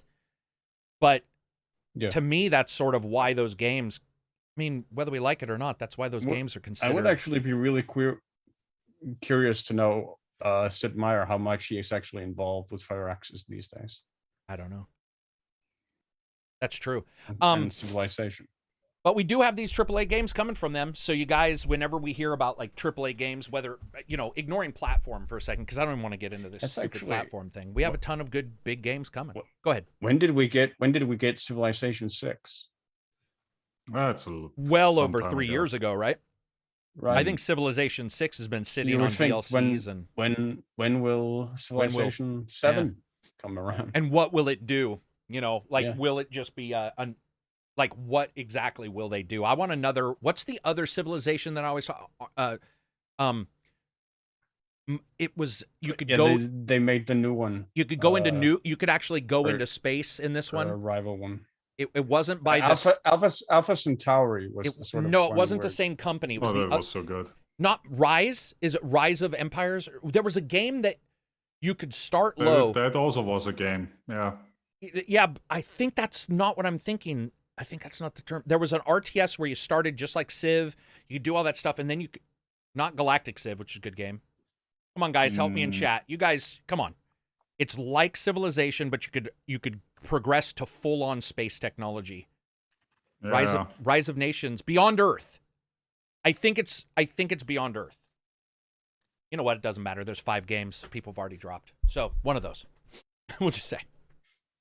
Yeah, it's cool, man. Got a lot of cool stuff coming from those guys. Empire Earth, thank you. Isendur is the star of the chat today. Empire Earth is the game. Thank you very much. Feels good when somebody reminds you of the thing you've been thinking about. I don't think I ever played into the space station, that game. I don't even remember if it went with me. Yeah, I think it was just spaceships around the planet, but I do remember it was that next step, Silver. Like the next, It wasn't just, hey, we're a spacefaring age. It was like, we're going to show you. And it was such a good feeling. Anything else from Embracer or from Gearbox? Gearbox? that you guys want to see? Would you guys want to see something done Borderlands that wasn't shooter, like a full-on RPG? Honestly, when I read how many AAA's Borderland, see, there you See, go. there you go. I screwed that up. Gearbox was producing. I was like, that's a lot of Borderlands. Yeah. So I hope that there's more different stuff in Would there. you guys play a Wasteland 3 style Borderlands game? Because I would. I think a Wasteland 3 Borderlands. Yeah, I was actually going to say, like, they could do an RPG. Yeah. Like with Borderlands. I think that'd be great. Could also make like, did you guys ever play like one of the very first games Gearbox ever did was a kind of, I think they actually modded like Half-Life into Gunman Chronicles as like a first-person shooter. Oh, and that was a Western space game? Wasn't Kinda, it like yeah, Cowboys? yeah, I do yes, yeah. I do remember that. That's ancient, man. That's a long time ago. That brings back some memories. I did own that game too. Star Trek. Who owns Star Trek? Does Borderlands own Jesus. CBS. I mean CBS owns Star Trek. But so who's been doing the Star Trek sure games? The new, CBS. because they announced Prodigy yesterday. Did you guys see that? They announced a game based on the cartoon, the Star Trek Prodigy cartoon. No, I did not. Oh. Yeah, and then they got the Star Trek game that's like Telltales. I don't know who is developing / publishing those. And maybe Star Trek doesn't latch on because Cryptic does Star Trek Online. So maybe they're just maybe they shop it. Luciton says a roguelike dungeon crawler Borderlands game. Oh, knock it off with the roguelike, man. We don't want to see. We don't. Roguelike needs to. We're done, man. I'm so done with those. Let me look at Johnny's excellent chat notes here. First of all, let's do indie game. Actually, let's do indie game. Over, because you had an indie game in there, didn't you? I did, yeah. And to be honest, it's one of the best games I've played this year. It's called Gibbon Beyond the Trees. It is a 2D platformer with a really, really beautiful art style where you play as a gibbon.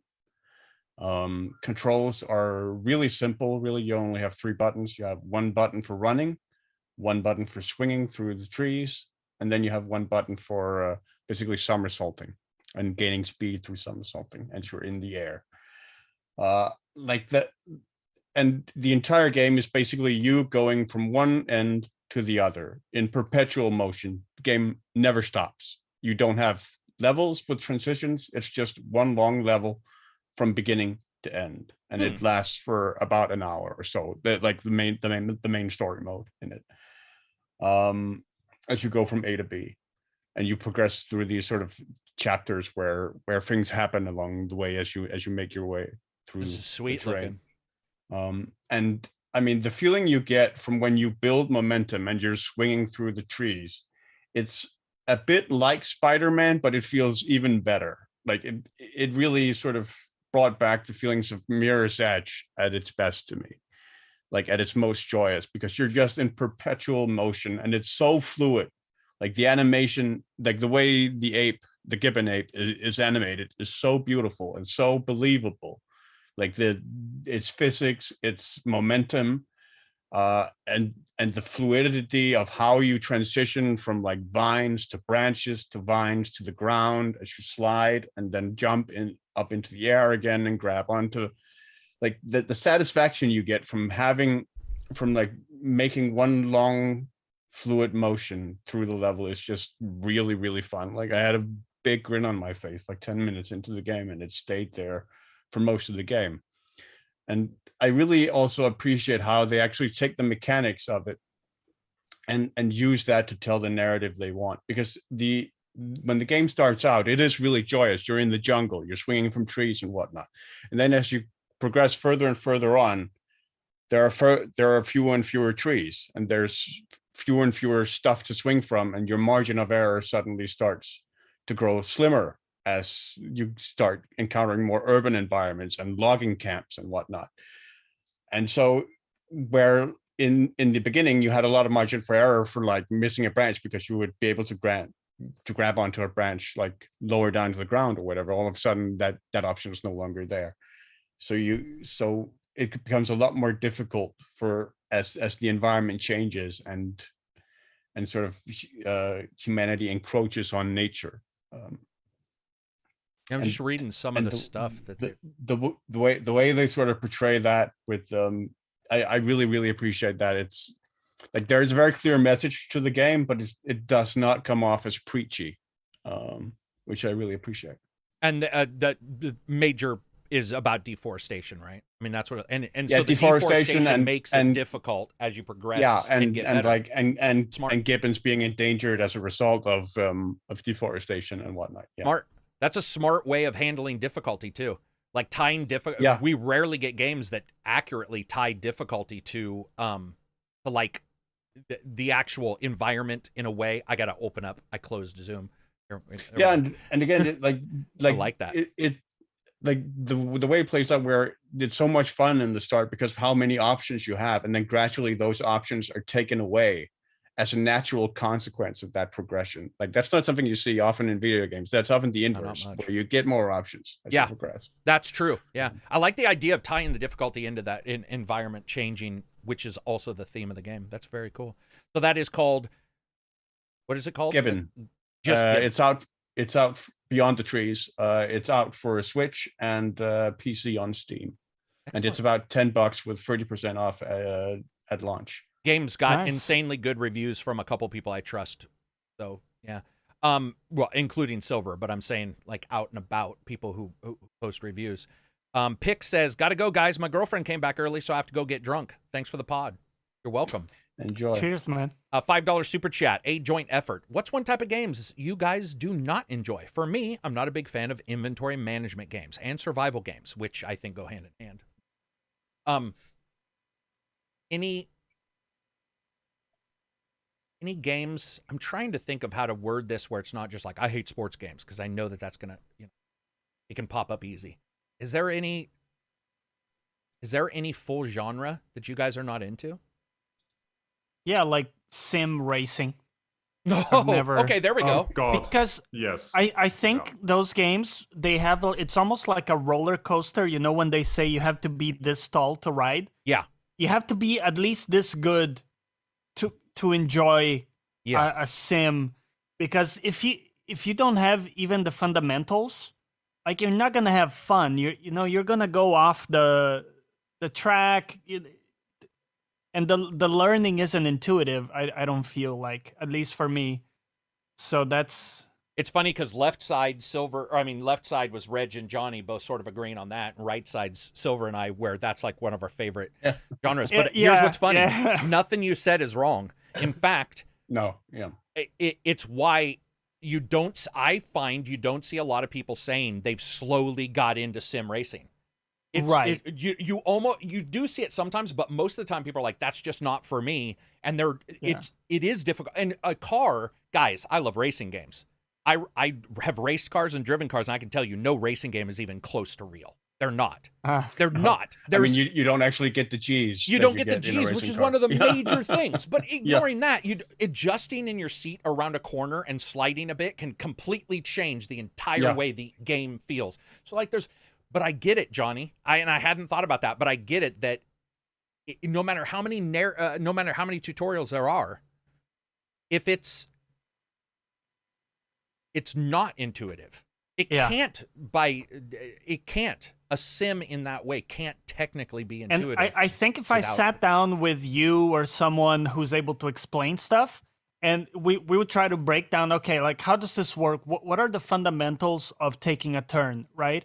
Like, getting your space and developing a feel for it, it would work. I think I would. It would work, but I don't know if you would want to continue. Like, if you're not a gearhead anyway, that's gearhead moments at that point. If I'm talking about Apex as turns, you're going to be like, dude, what the fuck? Like, who gives a shit? I'm just going around this corner. I could learn it and it could be fun, but it wouldn't be passionate, maybe as exciting as, because for you it's like shit. It's you're bringing in this passion. I get you, and I've never thought about this, dude. This twice now you've opened my eyes, Johnny. You are now a worthwhile member of our podcast. Wow. Right now, first time ever. I'm verified. No, but seriously, I love Dirt 2. or Dirt. I like the Dirt games, and I like them in VR. But I can tell you right now, even no matter how much I tell people they feel real or whatever, they technically do not. And they never will. Like it makes sense, man. That's a good point, dude. That they're no matter how intuitive a racer, it's almost like when you're good at, like when I'm good at martial arts and I'll tell somebody, oh, it's just this, and they'll be like, what? You know, like, well, it's just for you, this. it's like 10 years of feel. And that's a good point. Is there anything other than sim racing? What about you, Silver? Is there any like what's a genre? There's quite a few. I mean, action RPGs in the vein of Diablo or Lost Ark. Just really ISO are not my cup of tea. I just find them monotonous and boring. Like clicking all day, health potion, clicking all day, health potion, pick up some loot. I get tired of that. Clicking, dude, get that APM up, bro. Also, Excel sheet games. So like Europa Universalis or stuff EVE like Online. that. Not really. EVE Online. Online, maybe. Reg did EVE Online, didn't he? I've done EVE Online. Yeah. But you too? It is still, it's a weird game. It is a spreadsheet. It is a spreadsheet. And you don't have to play it like that, but you know that behind the snes it is. Regardless if you engage in that, that is what, and you will jump up. Your efficiency in EVE would quadbillionth, like it would compound to unbelievable amounts if you embrace it. If you don't, and you're like, I'm just going to sit in my ship and just do what I see. Yeah. The only exception to the spreadsheet games that I would play is Football Manager, but I haven't played that in 12. And let's be honest, years. that's because football more than the manager part, right? Kind of, yeah, and also just the aspect of there's it is because it's football, but also because there's a human element to it because it's football and it's familiar. So these are players. I'm growing them as people as well and whatnot, sort of, in an organization. Yeah, but you're not out there doing like Stripper Manager. Okay, I don't know any other manager games right now. Stripper Man. Dude, it's like, listen, Daisy is killing it today. Dude, Yakuza is that, isn't it? Technically, with Mistress, the hotels. The Yakuza games have that. I'll agree with Silver. Like, for sure, those are probably one of my least favorite as well. There's some I play that I love. I love Genesis, Darksiders Genesis. I thought that game was just primo. Right. I love Diablo 3 on console, primo. But I never gravitate towards them, ever. And like, let's talk about this. So we finished that question. Let's talk about Vampire Dick Rising, D Rising, or D Rising, V Rising, whatever it's called. Rising. V. It's not V for vagina. It's not. The Vampire's Rising, right? No, bad Karak. Okay. Yeah. So here's the thing. That game looks like utter trash when you see it on streams and stuff. Bro. So I saw people talking about it. I'm like, oh, people like this game. And I looked and it fucking looks terrible. But you're not the only one who likes it. So why do you like it? Why? And does it? Okay. Are those just bad recordings? Are the graphics amazing? Because what I saw looked bad. Okay, so the graphics are not amazing. I think I would put them... Yeah, try to compare it. Alongside Divinity Original Sin 2, but with less polish. Because think that this is an early title, early access with a smaller team. But it's that range that you could expect when it's at its best, okay? Here's what it does very well. The building is cool, which for me is a big part. So if you liked Valheim or those kinds of games and they grip you with, I want to do this project and get some mats, there's that part. But then what compounds it is that the combat is actually good. It's responsive. It plays a little bit like Lost Ark or that Diablo style. And the fact that the combat feels good feeds into getting mats feeling good. So if you're a gamer like me who enjoys doing these projects like building stuff, going out and getting mats is a big part of it, right? So these runs for mats or for whatever are fun because the gameplay is good. And as you hunt more targets, because you're this vampire that's like hunting many targets, so there are like created bosses, a huge list of bosses that you hunt down. and each of them will give you either new shit you can build or new powers you can use. And the kicker is that you can configure your character how you want. So there are no classes or anything like that. Cool. You set out of the skills you unlock, you select them. Oh, I want this on my right click, whatever, right? I want this on my R. And you have fixed slots where you can have these skills. So you really make up your build how you want it. And the progression feels good.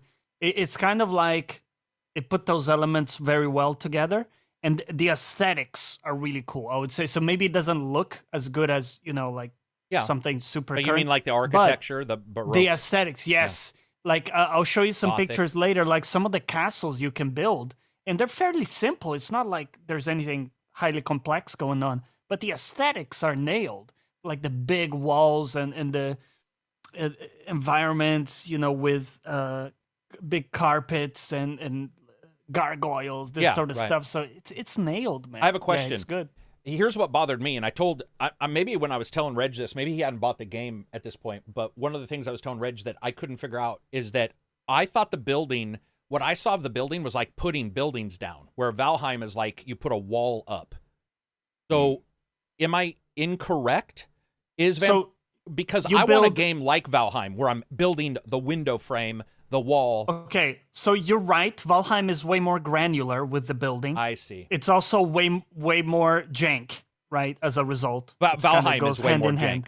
Yeah, Valheim is way more jank. This one is much more on rails. Does that make sense? That expression. I get what you're saying. Is it like almost like blueprints versus more blueprints? Okay. So you have your walls, floors, stairs, but for example, you can't even do 2 floors. So the only way you can do a second level is you build on, let's say, a little hill, and the hill oftentimes will have like another. So the base of the hill starts here, and then there's another smaller hill on top. Let's say, like the tip of the hill, right?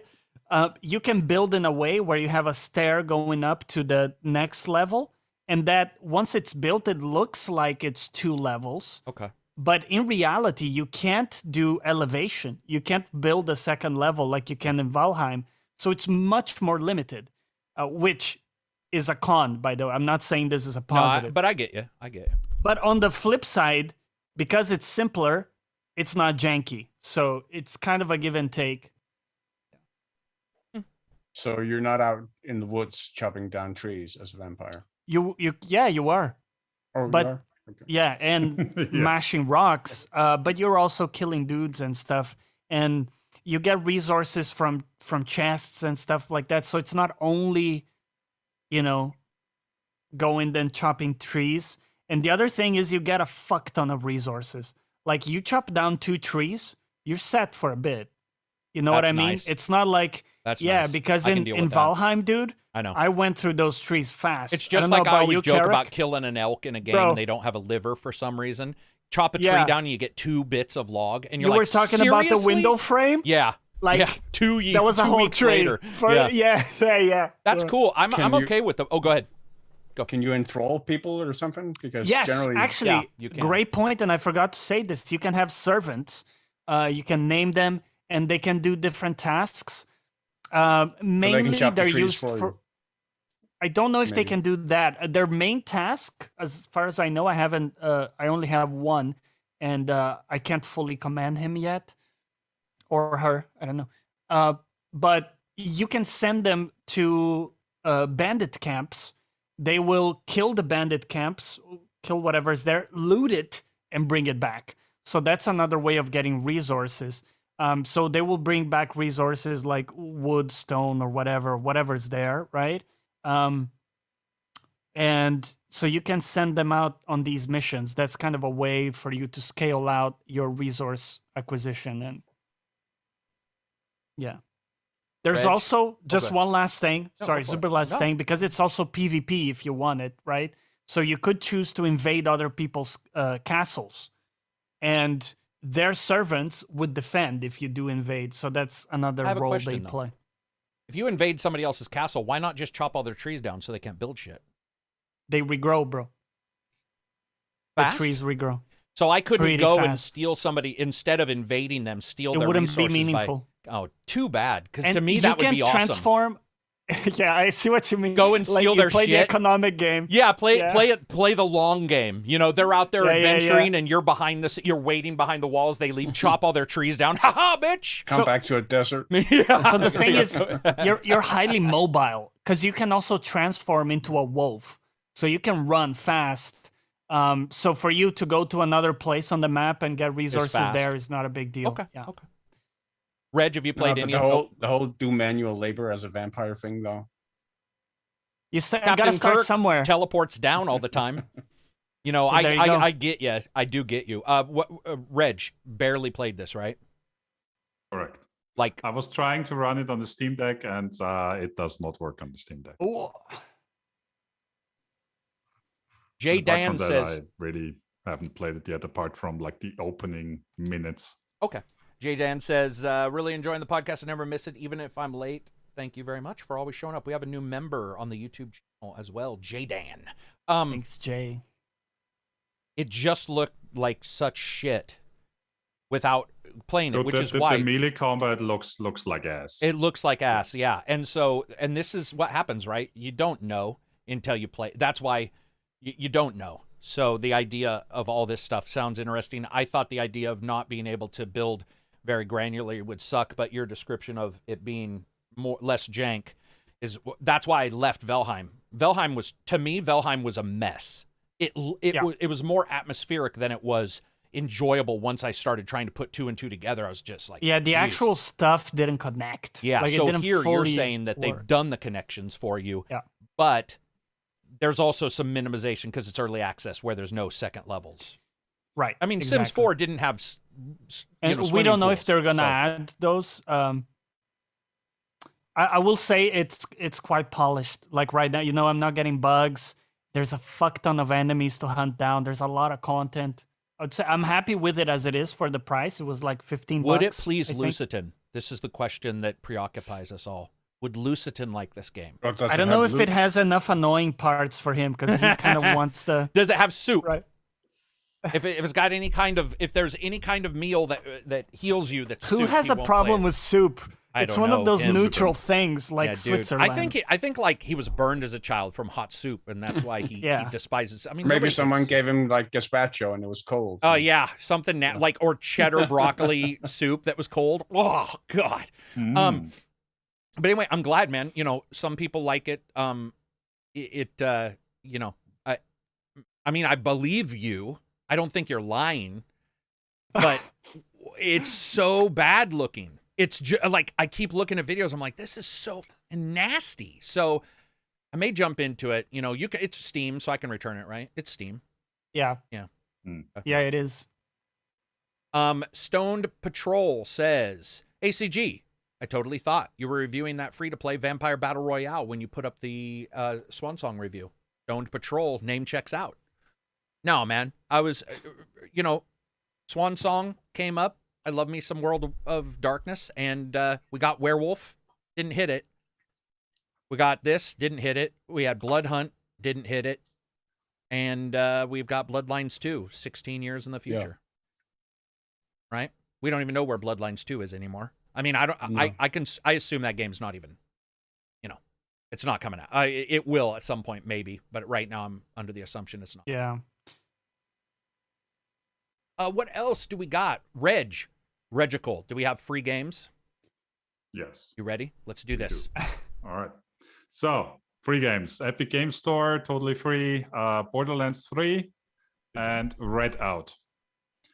On the subscription stuff, PC Game Pass has Farming Simulator 22, Vampire Survivors, Her Story, Jurassic World Evolution 2, and Umurangi Generation. Good games. And coming next week, Floppy Knights, Hardspace, Shipbreaker, and Sniper Elite 5. Xbox Game Pass has pretty much the same, nothing extra. And then we have Xbox Games with Gold that has The Inner World, The Last Wind Monk, and Viva Pinata Party Animals. And it's the end. Reg, which one was Jurassic Park Evolution 2? Which that service is was PC it? Game Pass. Holy shit, that's a great title, man. I'm gonna play that. I mean, her story. Same thing with Sniper Elite. Sniper Elite, her story is fantastic. It's one of the Is best. Dude, don't know it. Her story, it's an FMV where you're watching the police interrogation of a woman who was brought in for murder. And it is riveting because you're fast forwarding, you're finding hidden footage of this interview. It's phenomenal. I like FMVs, I mean, dude. That sounds game won, good. It won awards, It didn't is, it? it is, She yeah. won. I'm pretty sure she came up and accepted an award. It might have been Also for Game voice Pass. actress.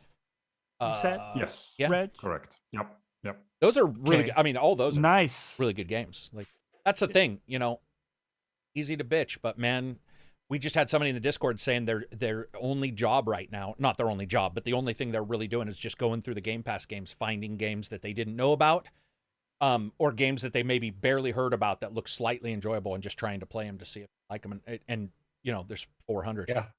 Like, yeah.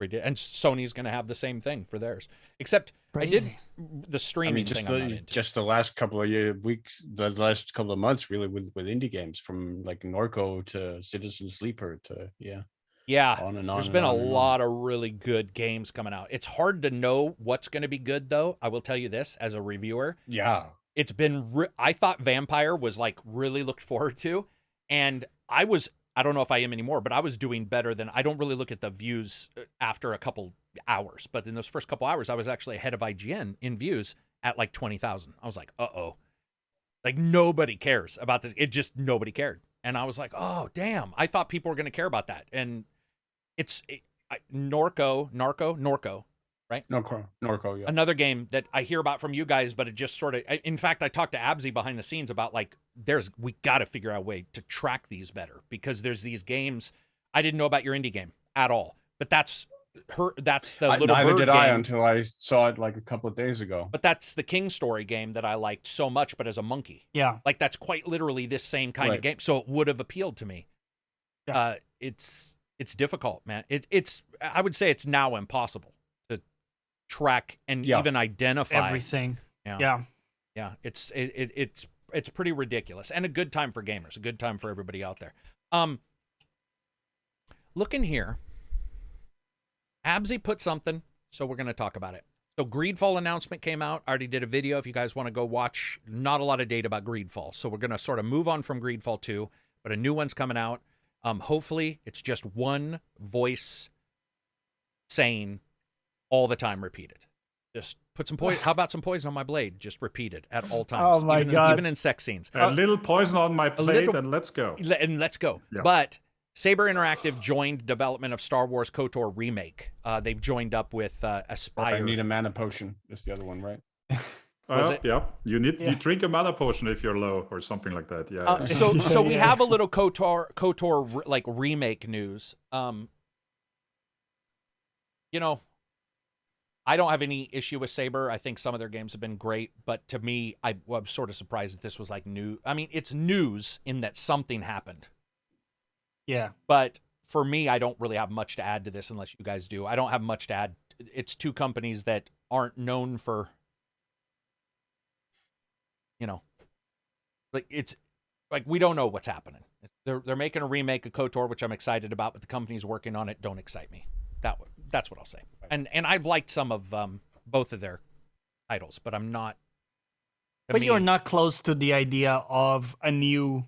I'm close to the idea of that, but those two companies don't interest me as the people working on it. Does that make sense? It's I haven't seen a massive amount of quality from them, though I've loved. Doesn't fill you with a lot of confidence. Yeah, or at least interest right now. Like, so when somebody says, "Oh man, these guys are working together," then I look them up and I'm like, "Oh, okay, that's cool," but I don't know what we're getting out of it. And you know, Saber's helped Halo with multiplayer, which is in dire straits. So it doesn't really make me go, wow. It just makes me go, okay, you know, we'll have to see. More interested in KOTOR as a whole than I am the companies working on it. But I did want to cover that because Abzi had put it down here before he had to cancel coming in. But the one thing, so Origins is getting a 60 FPS sequel, or 60 FPS patch, sorry, for the consoles. That's cool. I don't think we have much to add to that, right? That's really not, is that really? It's nice seeing them put out enhancements for Yeah, slightly older games. There were a couple of people in our Discord I know who were looking for that update. So yeah. So nice. I hope we see that. I played a lot of Far Cry. So when the FPS boost came out, I think they did one of the Far Cry older games. So I was checking that out. I would love to see them go back to the Far Cry games. It's going to sound weird. Well, maybe not weird, but I believe the FPS titles are more interesting to me than Assassin's Creed. Does that make sense? Like, I didn't have as much of an issue with Assassin's Creed at 30 than I would Far Cry. Yeah. And some of the older Far Cry games. I see what you mean. 30. I would love to see those. Because a lot of us played Ghost of Tsushima first in 30, and we thought it was great. That's a good point. That's good. Yeah, and it didn't kill us. Matter of fact, there's been multiple games that have been type of surprisingly viewpoint good at 30. Yeah. What do we got for questions? Do we have any questions from the Discordians? All right. Yeah, we got a couple. This question from Rust: what pre-2010 title do you guys think deserves the Mafia remake treatment? So Mafia got a really good remake. I played it, really enjoyed it. Any game comes to mind pre-2010?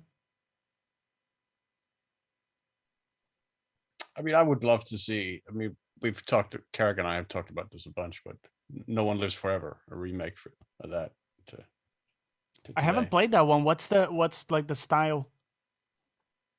It's basically kind of Austin Powers like Super Spy, female Super Spy. But like comedy, almost like parody. Yeah. It's Austin Powers, but with a female. Spoofing the spy genre, sort of.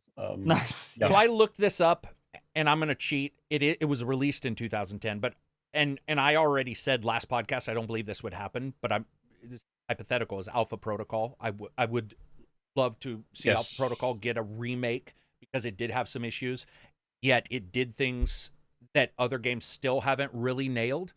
So Correct. I would be very happy to see a remake, not a remaster. It would need a remake. Yeah, that would be mine. That's a long time though, by the way, because that game feels ancient and it was in 2010. What about you? Right. Yeah, and it was a game with significant trouble development. Like it got delayed a lot. Well, and the lead voice actor times. left. He refused to ever work in games again and stated that, and that's why they were saying some DLC they planned didn't get made. Like, I hate working on video games. He hated the entire like his interview afterwards was raw. He hated the voiceover style. He hated working with Sega. It was a disaster. So had a lot of issues. So yeah, that's one thing. He probably wouldn't come back, Silver. I don't remember much about his voice. No, but I mean his voice, Michael Thornton's voice wasn't particularly iconic, I don't think.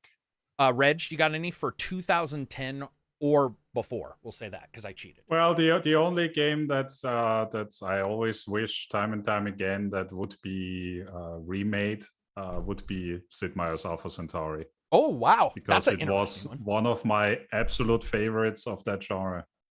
Nice. Like, it's so far beyond what the regular Civilization series did. Yeah.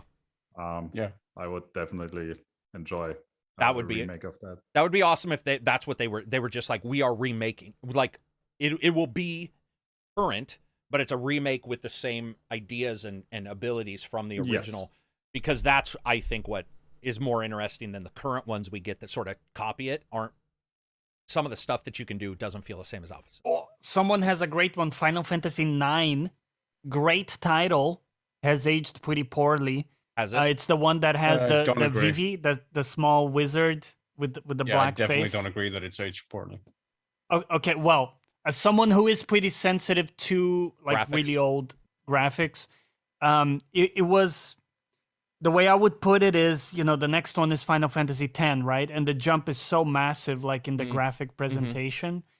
It was one of those, right, Silver, where the difference between cinematics and gameplay was so just back in the day when they would do that. I mean, it's night and day, right? And that's, I feel like a more like cinematic experience with the gameplay would be amazing for that game. No, that's a good suggestion. Anybody else in chat? Do you have any? Somebody said Beyond Good and Evil, but I believe number one is post 2010. I believe Good and Evil, because that was a 360 game. Yeah, I was wrong by a mile. I was wrong by 10 fucking years almost. So Beyond Good and Evil That's was like ages ago. It was yeah. I forgot. It was not 360 original. It's Xbox original. So that got released in 2003. So yes, Beyond Good and Evil as a remake, fixing the controls, by the way, would be amazing, and I would kill for it. Oh, and that was such a good game. The music, the animation, the animals as people. What's that term? When Anthropomorphic. Anthropomorphic. Somebody needs to fix that term so I can pronounce it. The anthro style. Yeah, that would be good. Some people saying Legacy of Kain. I thought Legacy of Kain got a remake at least, or a remaster. I could be wrong. A remake of the original Blood Omen. I really like the remake of The Getaway. I would really like a remake of The Getaway. Getaway was a British sort of GTA? Grand Theft Auto, yeah. GTA, Grand Theft Auto set in Britain. Yeah. Okay, gotcha. That was not huge here, I don't think. No, and I really did not like that game. Like I think I played like the opening mission and it already turned me off at that point. Wait, Absy's in chat.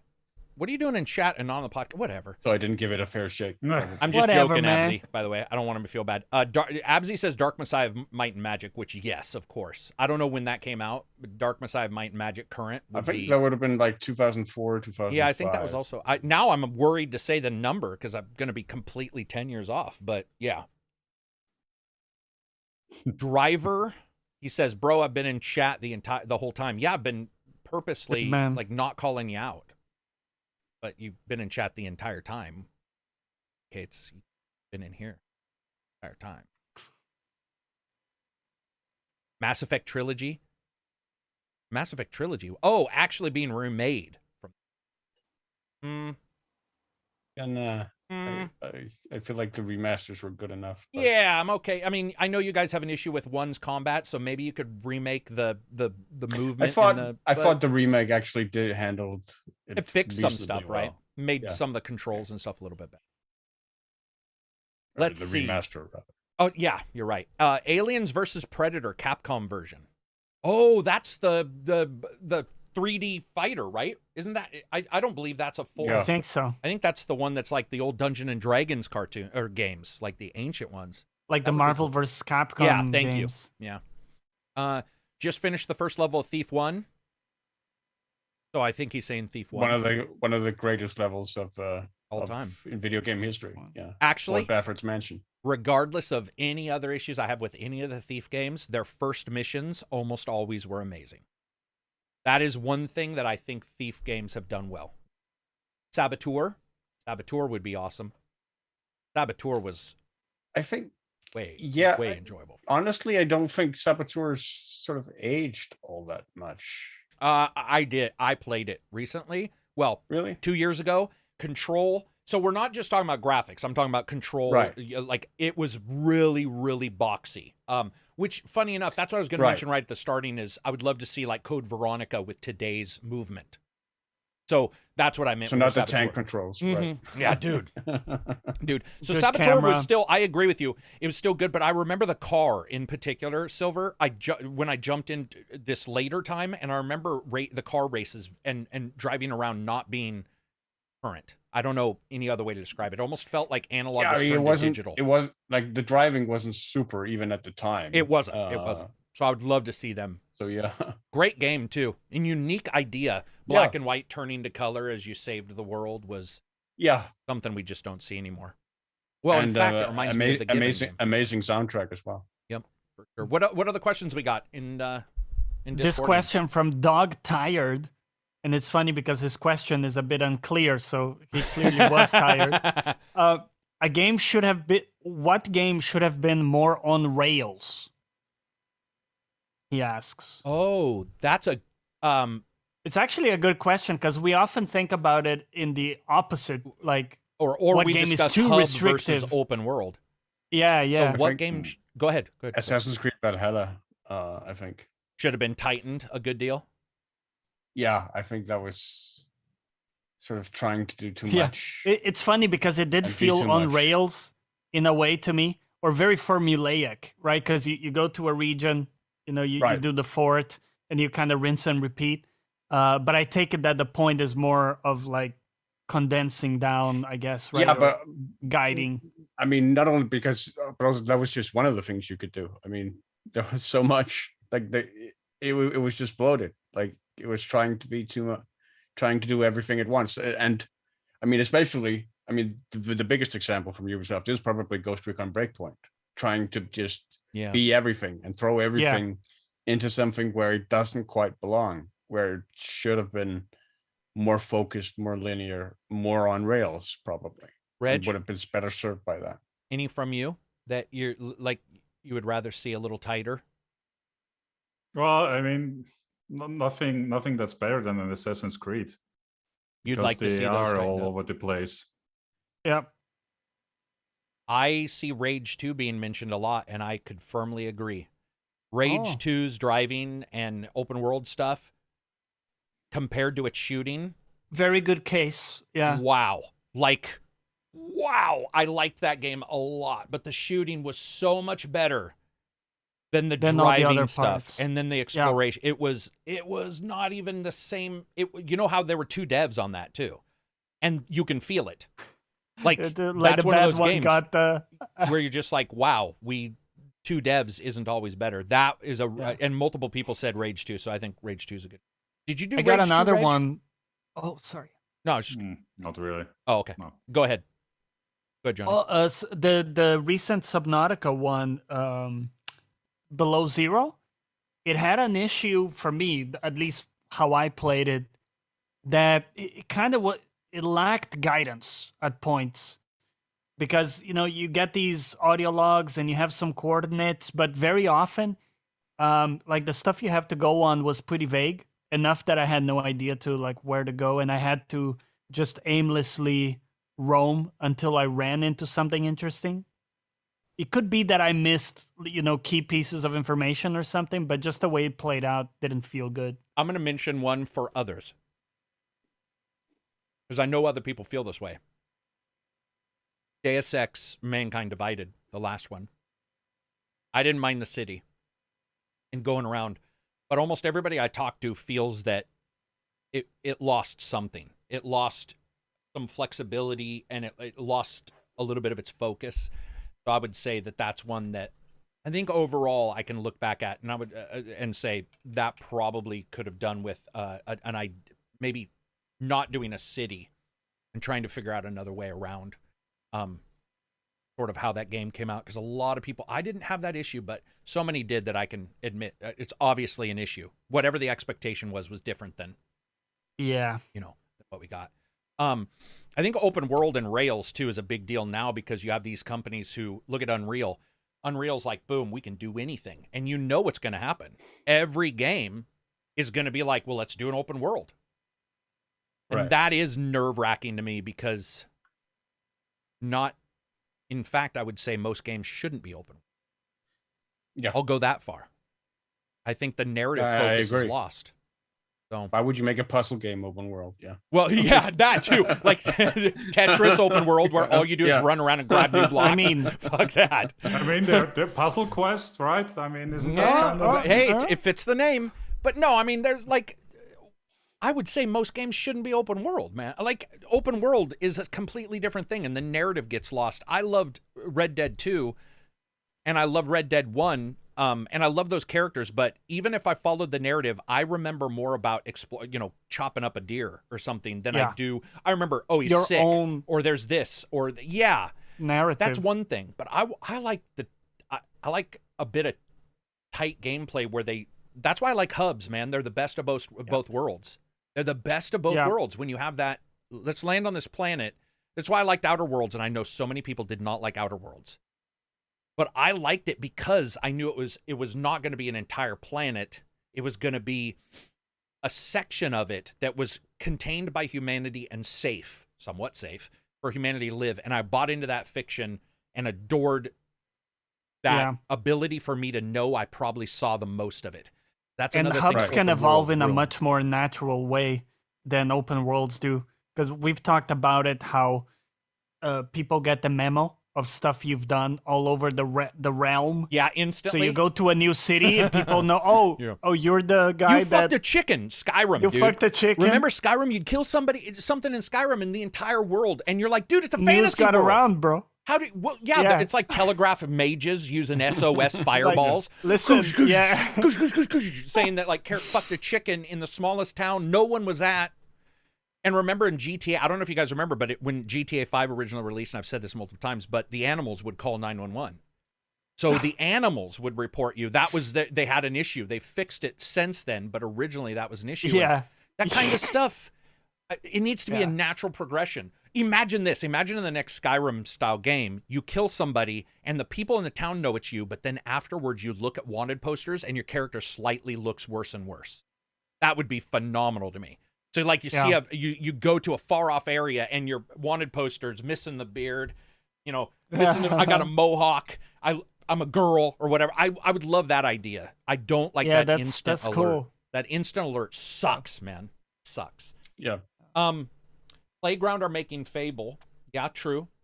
And Fable's one that, because I don't think Fable 1 was for sure not open world. It was hub. Fable 2, was that also hub? Or were they all technically hub? Because they were all locations, right? They were all hub, I think, yeah. Okay, you had the dog in 2. In 2. In 2, and you had the sister in 3, right? It was the twins in 3. No, you had the sister in 2 as well, and the dog also in 3. See, what was 3 then? What was the hook for 3? You also had a sister in the first Fable as well. Yeah, you did. The Profiteer. Teresa. Yeah, Teresa. What was the hook in 3 then? 3 was you. Dog. 3 was you being the king, or basically that's son what it of, was. The like, prince. You're the brother or sister of like the prince who then kicked you out or whatever it was. And Zero is also saying evolving weapons were in Fable. Evolving weapons. Yes. I don't even remember that, dude. How long's Fable 3's? We're talking, that's mid Xbox 360, right? Yeah. Yeah, I think that was like, what would have been like 2010. I just want Fable 4 to have trees that you could plant, like Molyneux originally said, right? That'll be their joke. That'll be the first thing. The first quest would be amazing. Here's a seed. Go plant it.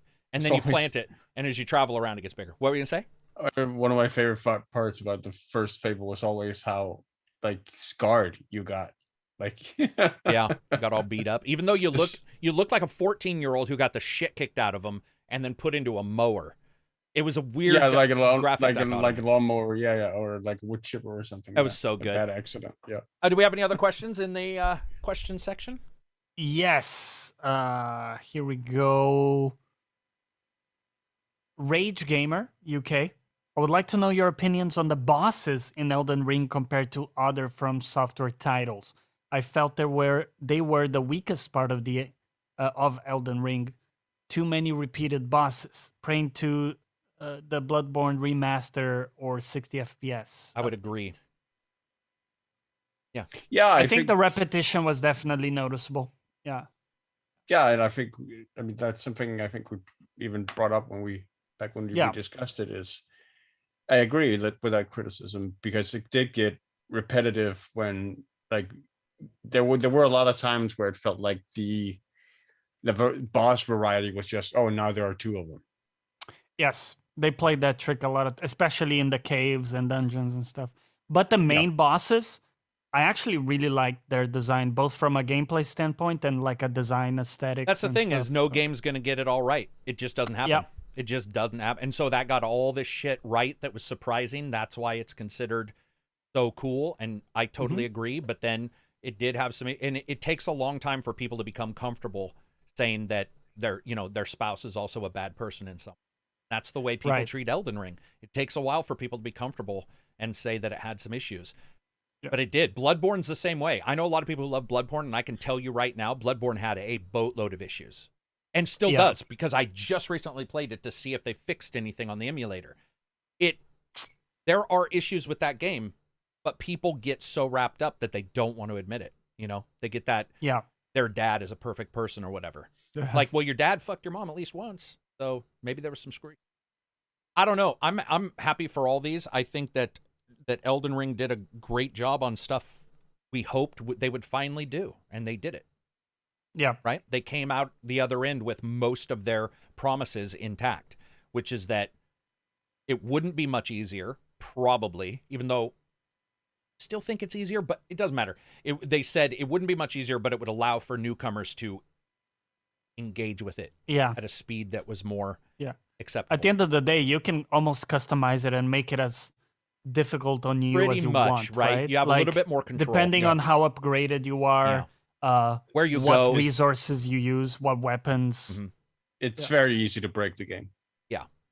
I can break any game. So if you're struggling, right, at least you have ways of like enabling your playstyle or something. At least it was easy on release. Like I know they've nerfed a bunch of it since release, so maybe that's changed by now.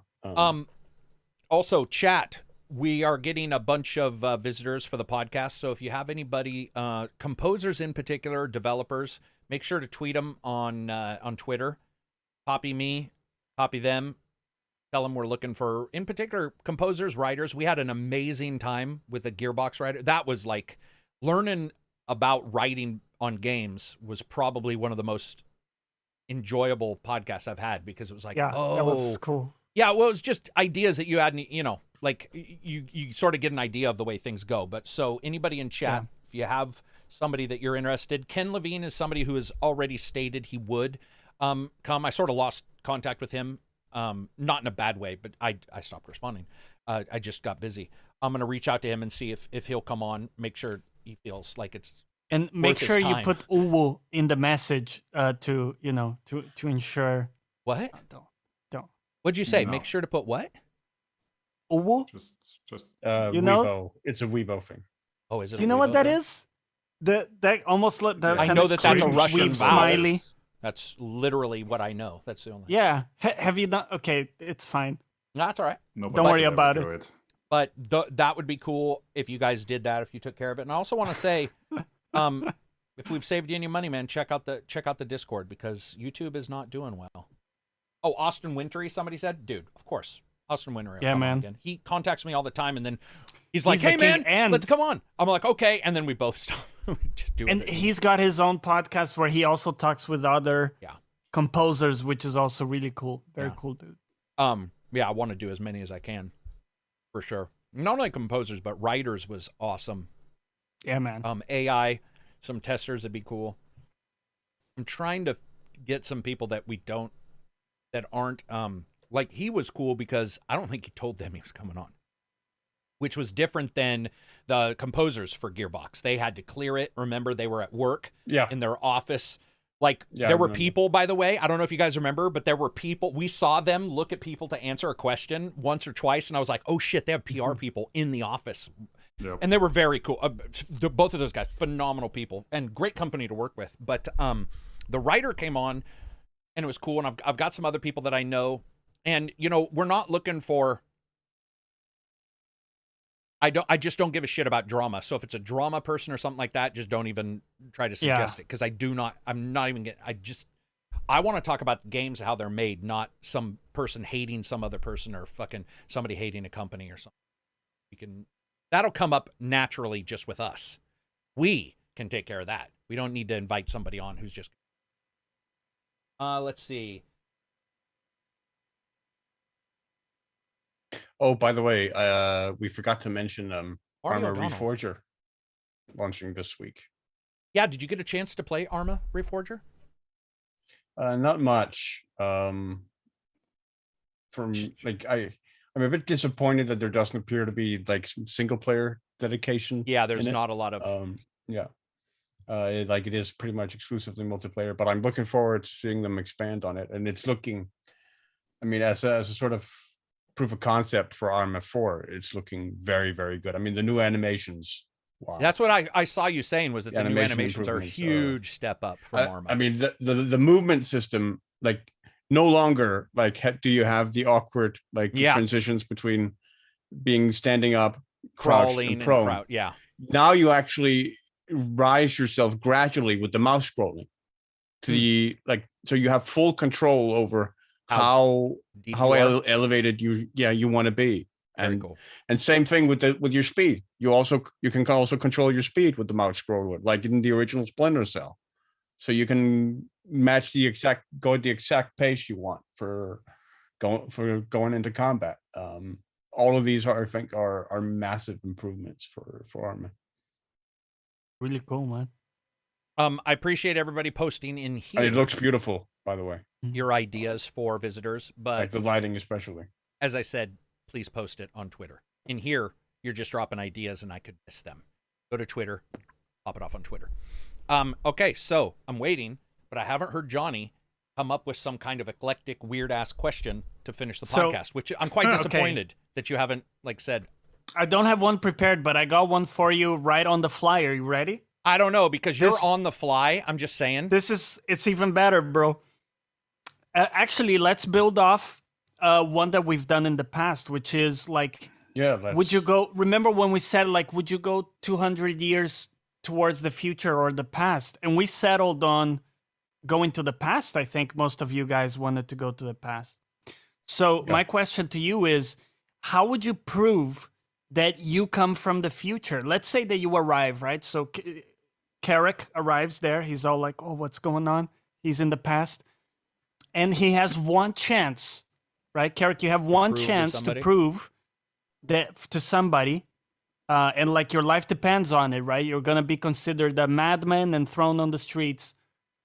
Prove that you're from the future. What would be the one thing you would be able to do 200 or years? say 200 years ago? And you're naked, I'm assuming. You can't carry a book with you, right? You show up with That's nothing. A good question. Maybe you caught me there, because if you have some advanced clothes... Should I just bring a Mifflin, textbook? That wouldn't have helped you much 200 years ago, because back then, most people couldn't read. Most. Didn't mean all. You'd find somebody. There'd be somebody who could read in a town.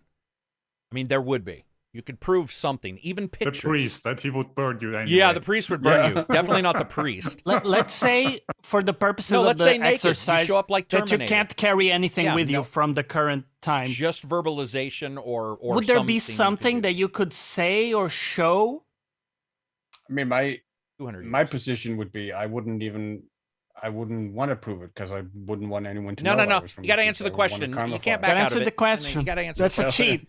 No, I take your point. You'd be killed. You'd be killed. It's your life. It matters. It'll destroy We're imagining that we time really want system. to prove it. So that's 1822, right? We could talk about historical events, right? We could say, oh, I know that this thing happens in whatever 18 blah blah blah, and then maybe you wait a few years until it happens, and then you're proven right.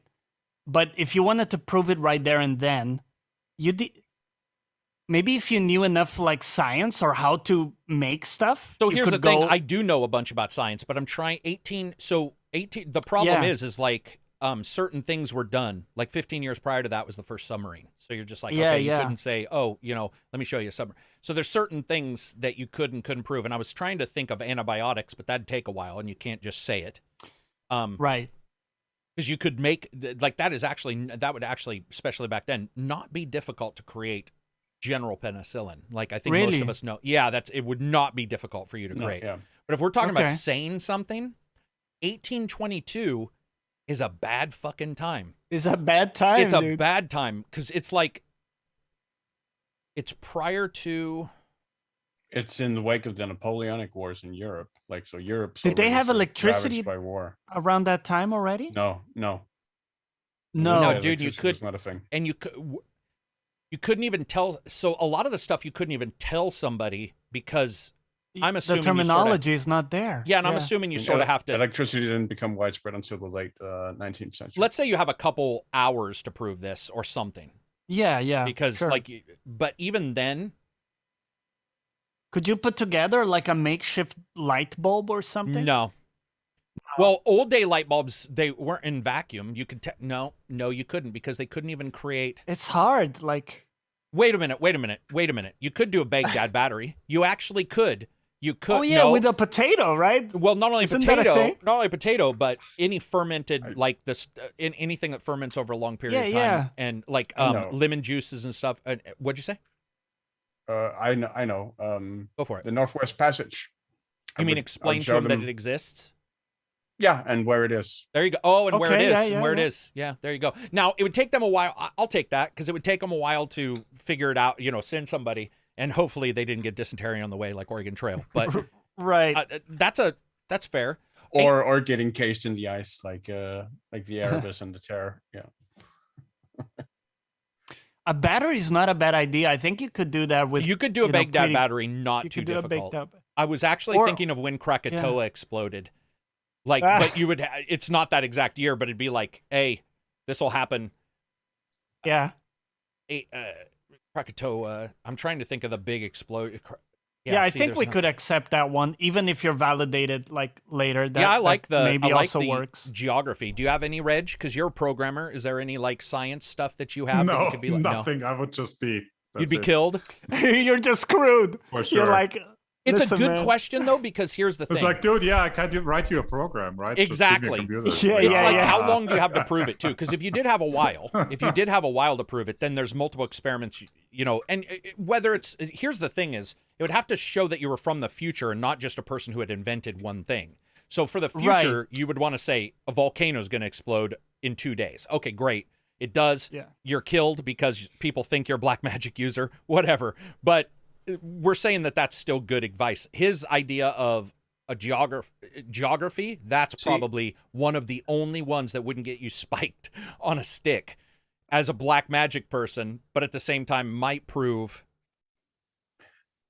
that you knew something. I don't think like predicting stuff like a volcanic eruption would be enough in the early 19th century, because at that point science was already able to sort of predict that stuff. But you can't predict volcanoes right now. So it's like they didn't predict this Krakatoa. Not exactly, but it also wouldn't necessarily be complete witchcraft if someone was able to predict it accurately. It depends on where you landed. I, for whatever reason, was thinking we landed where we live now, and I'm like, dude, there'd be like 0 people.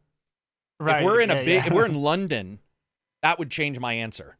Now that I think about it, so we didn't talk about where you land. If you landed in a big city, that would change everything because you would have materials. I, for some reason, was thinking in a village in the middle of nowhere, with 10 people. I don't know why, because he didn't say that, but that's what I was thinking. So yeah, there would be. You could definitely. No, the one I was thinking is like the engine, like the like a car basic engine. Steam. Well, not a car. Steam you could do. No, okay, so maybe you couldn't do it, but you could demonstrate the idea or show the idea, and you'd be like, guys, I come from the future. This is how we do things there. Hear me out, right? Simple. You show the idea of a piston, and you go this produces motion. The wheel you already know and love. You'd be killed. We move it with this. All I can think of is look at me trying to make gestures. They will take the piston and beat you to death. They would beat you to death with it. Because, by the way, it's very easy to prove combustion by putting something flammable in a beaker and then smashing down on it. You can actually see that result. Right. There's all kinds of stuff you could... But people be like, fireball, kill him. You'd be like, no, it's just fucking science. And they'd be like, science doesn't exist. Yep. It'd be difficult, man. Quantum mechanics would get you spiked for sure. Quantum mechanics can't even be described right now, bro. What are you talking about? People don't agree on that today. We got a $20 super chat. DC Seeds. Hope you guys had a great podcast coming through late. Here is some fresh glitter-covered cash. I'll put it right on my glitter-covered bra that I'm buying with the other $5. Glitter-covered? So where's that coming from? But with the whole prediction thing, you're also in the bind that maybe your presence actually changes things. So maybe you can't actually predict things. Right. Wow. Okay. That's a bit depressive that's note. Way farther than I was thinking. I was thinking about just showing up. I don't think I'm going to stop Krakatoa from blowing up, but it's possible. These are good questions. Now I'll be thinking about this. Well, it could also be that it blows up 2 days later rather than that because I stepped on a butterfly, which then affected the weather 5,000 miles away. Yeah. No, but I think we fixed it though. The potato battery, that works, dude. I'd try a compass, like a makeshift compass. Well, dude, they had compasses then. What are you talking about? Did they? fuck, dude? Yeah. They had Bro. compasses 2,000 years ago, bro. Like it didn't Okay, take. okay. Yeah, it wouldn't be like you're not buying it Imagine from if- Smith I and mean, Wesson or something. But I mean, they circumnavigated the globe. So yeah. True. Lotus I stones, arrived make- there, Wow, and Johnny. I'm thinking that's new. Your history. I'm like, dude, I come from the future. Johnny's Bring me like, on, I bro. can make metal instruments, and they're all. Oh, he's Watch the me village try idiot. to make He's a not from the shitty future. compass. He's not from the Yeah, yeah. future. He's touched. That's what they used to call people who Dude. were like mentally low. Yeah. He's touched. Wha- Oh, and they hug you and they put you Dude, in some kind Watch of me make the facility. He has an affliction. world's worst compass, the shittiest compass. And they bring out theirs and they're all, Yeah, they're like, you mean this? you mean this? Oh, and they pat you. Oh, poor Johnny. Shit. Come to our special house where we put like a metal basket on your head and screw it into your chest and you can't Good touch your effort. face. Good effort. Well, yeah. I think we fixed it. I think we solved it. What else do we got? That's it for news and stuff, right? That's about it. Little short because of, well, not short. We're actually a little long compared to normal. But but the we're short only because of only Patsy. other news topic I'd seen recently, but I mean that's rumor stuff, which I don't believe, is that the 40 series is rumored to be launching fairly soon already.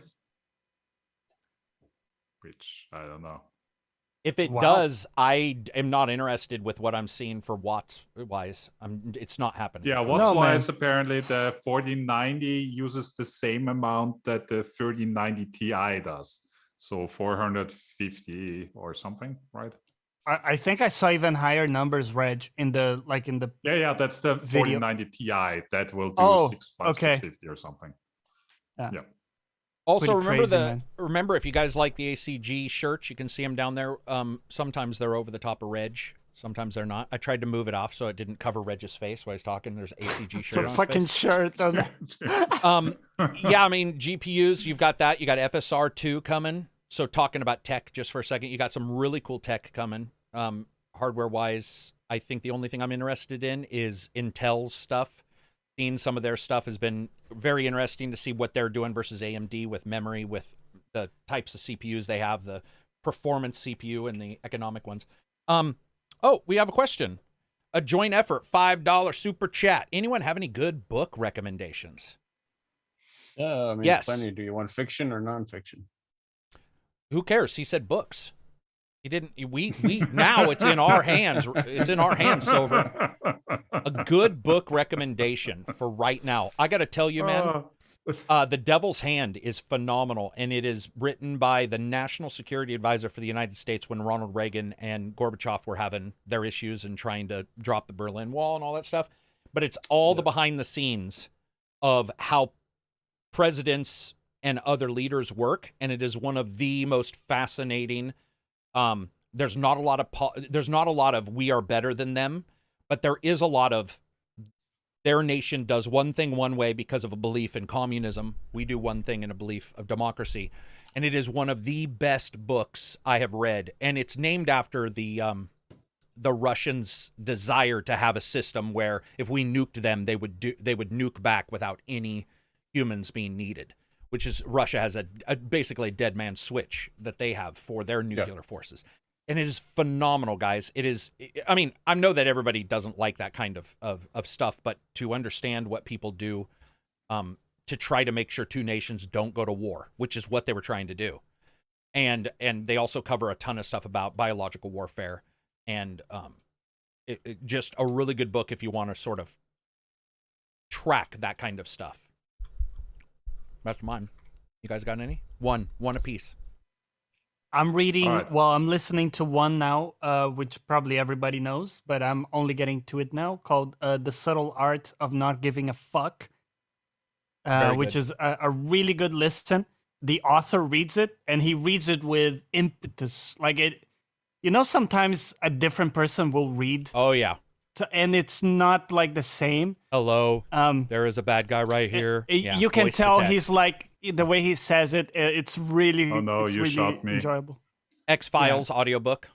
Mulder. You Yeah, shot me. correct. What do you got? What do you got, Reg? I heard you say it sounded like you had a book. Well, it's nothing new for me. Just I will just repeat one of my old favorites, which is We Are Legion, We Are Bob.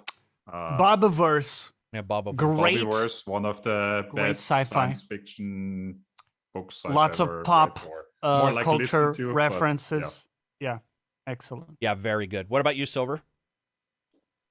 So I'll go with nonfiction, historical one by David O. Stewart, an American historian, called American Emperor, Aaron Burr's Challenge to Jefferson's America, which is part biography of former American Vice President Aaron Burr and part sort of chronicle of one of the most influential trials of American history, which was the treason trial against Aaron Burr for when he tried to sort of levy a war against and invade Mexico by himself in order to sort of ostensibly install himself as the emperor of Mexico, supposedly. But that story sort of changed depending on who he was trying to sort of recruit, what he was trying to do exactly. And the entire story is really, really fascinating. Aaron Burr is sort of I find him one of the most fascinating people in history, really, really interesting guy. And David O. Stewart provides a really, really interesting chronicle.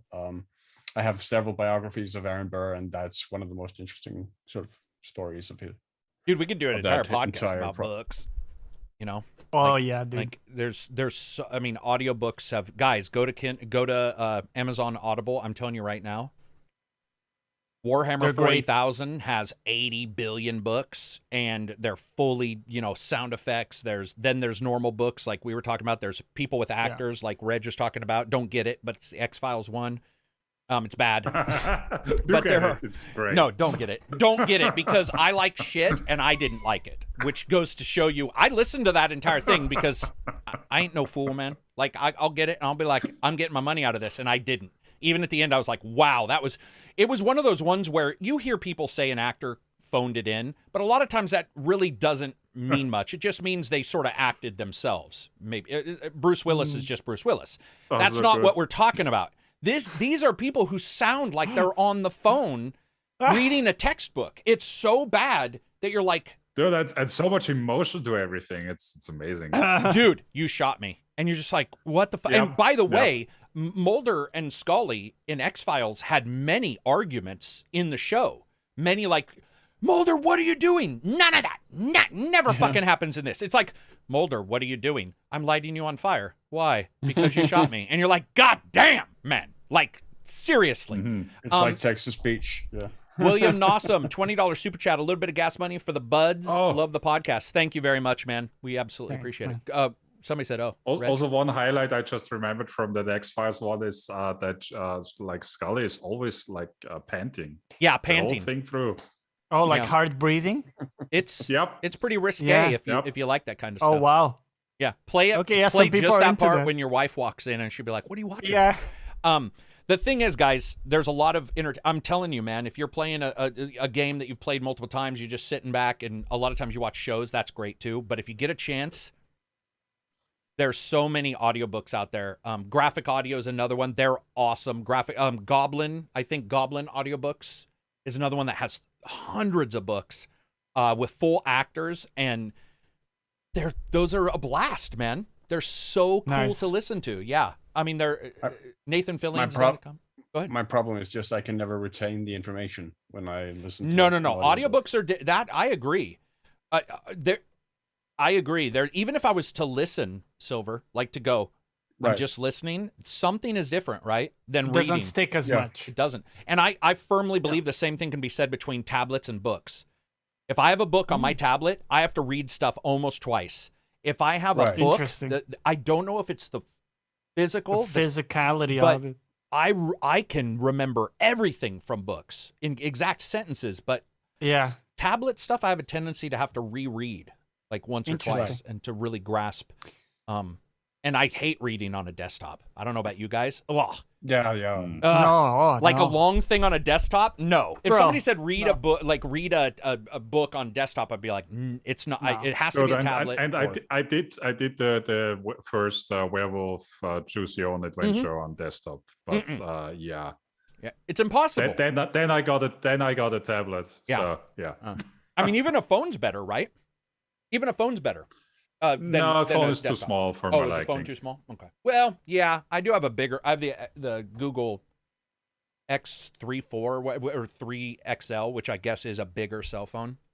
but even I don't love it. Like, you can't really ever get the right It's like watching a show on a cell phone, and you're like, oh wow, there's something happening over here. Yeah, cool. Yeah, you're watching a dark show. I have a bright screen on this too, but I'll be like, what the fuck? There's just not enough pixels there, not enough size. People are suggesting all kinds of stuff, tons of stuff.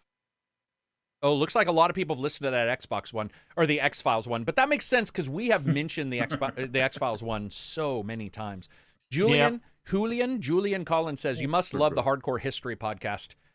I think it's okay, but this is going to sound weird.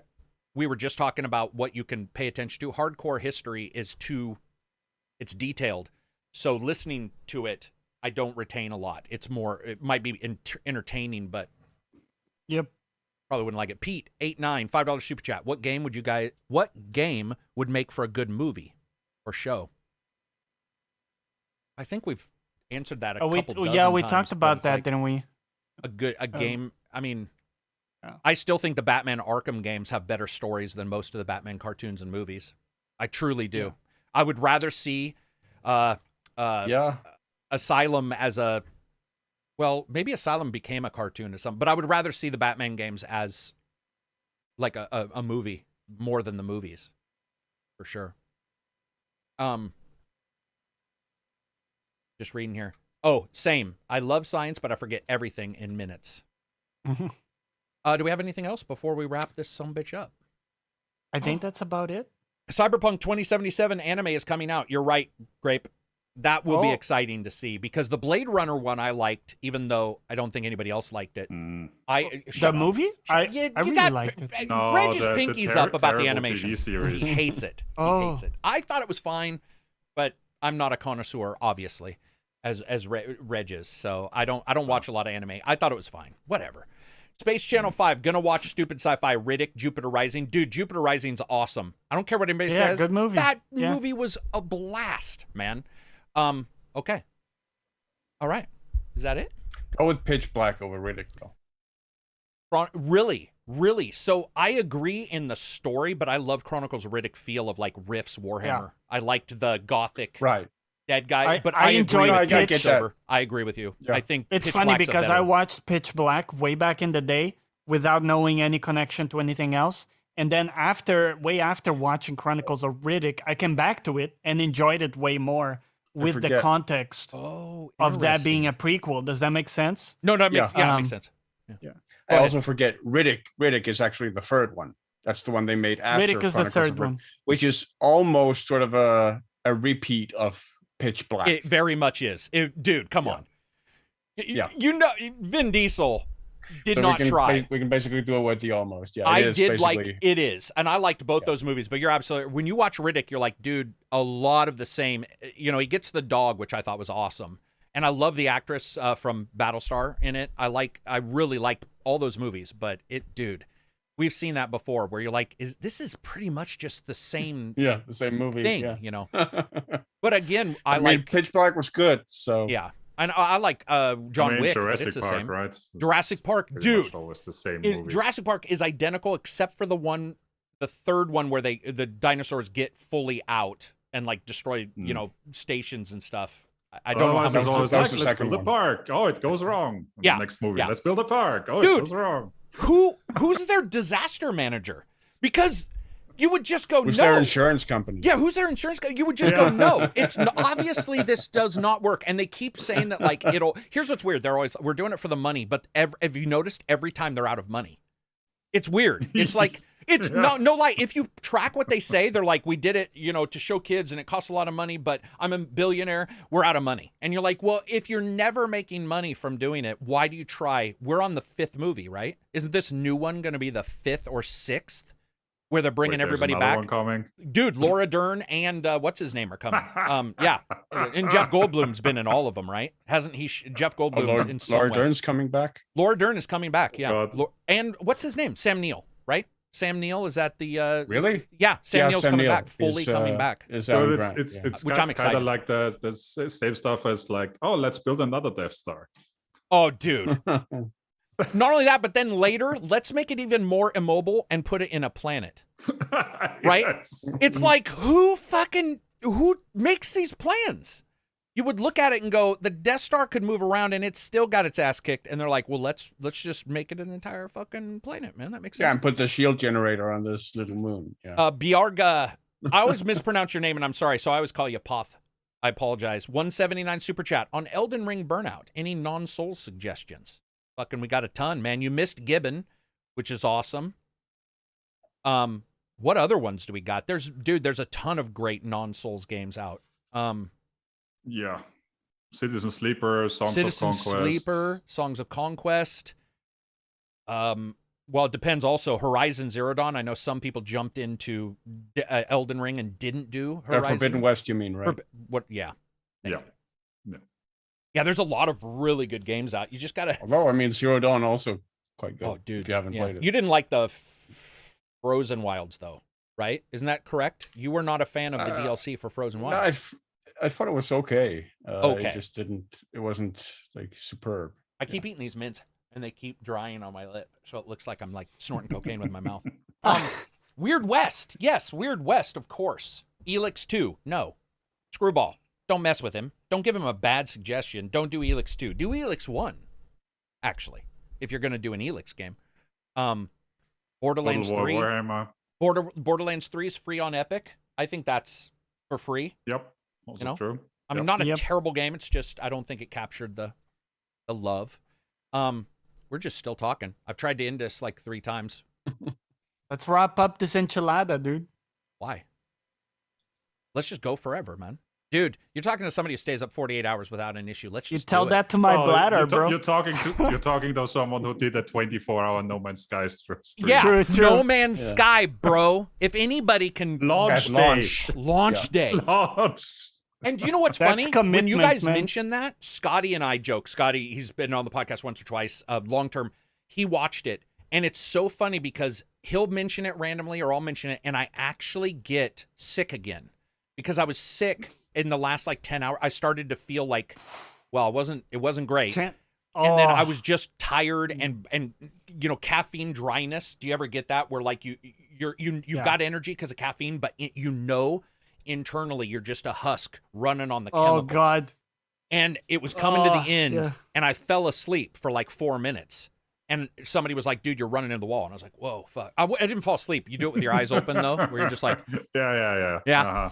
I did that day one. Yeah. How many hours? 24, bro. 24 hours. Day one. Anyway, any of you 4 have a Steam Deck? Yes, I have one, and so does Reg. Reg loves his, man. Correct. Reg, I'm a little... Yes. I like it. I'm waiting, I think, until they got the profiles. That's fixed. They've got some driver fixes. I think the Steam Deck's going to get better, and it just you can now change that was in the previous patch, but you can change the frame rate limit. Like you can turn it down to 40, for example, which is actually a pretty decent middle path. Not bad at all. Going 30 and 60. Yeah. Is there a VOD for No Man's Sky, bro? Yeah, I left it up there for your enjoyment. 24 hours, No Man's. It was it's called Captains for Cancer because it was a cancer donation stream. All right, that'll be it for us. We're going to wrap this up. Thank you, everybody, for showing up, for watching us. Yak, I hope you have a good Friday. I hope you guys do, too. Johnny, what are you streaming tomorrow? Back to Final Fantasy 14, doing the final expansion in the game. Final Fantasy's final expansion. Yeah. Never going to happen. None of those are final. It's not the Final Fantasy. It's not the final expansion. It's a complete lie in all ways. It's I can't continual. wait. We should try to get a group together to do ESO's new expansion, though, because I'm really getting prepared to jump back into ESO. Only 1.5 weeks or so. Yeah, right? it's that's why I brought it up today, because I actually have a note to say we should do a stream or something. That's fun. Anyway, thank you guys for the super chat. Thanks for sticking around. Krelt says, later, guys. If you mean that and you're not lying, we'll see you in the Discord. If you are lying, we'll see you in a week, next Friday, Krelt. People think I don't track everybody. I do.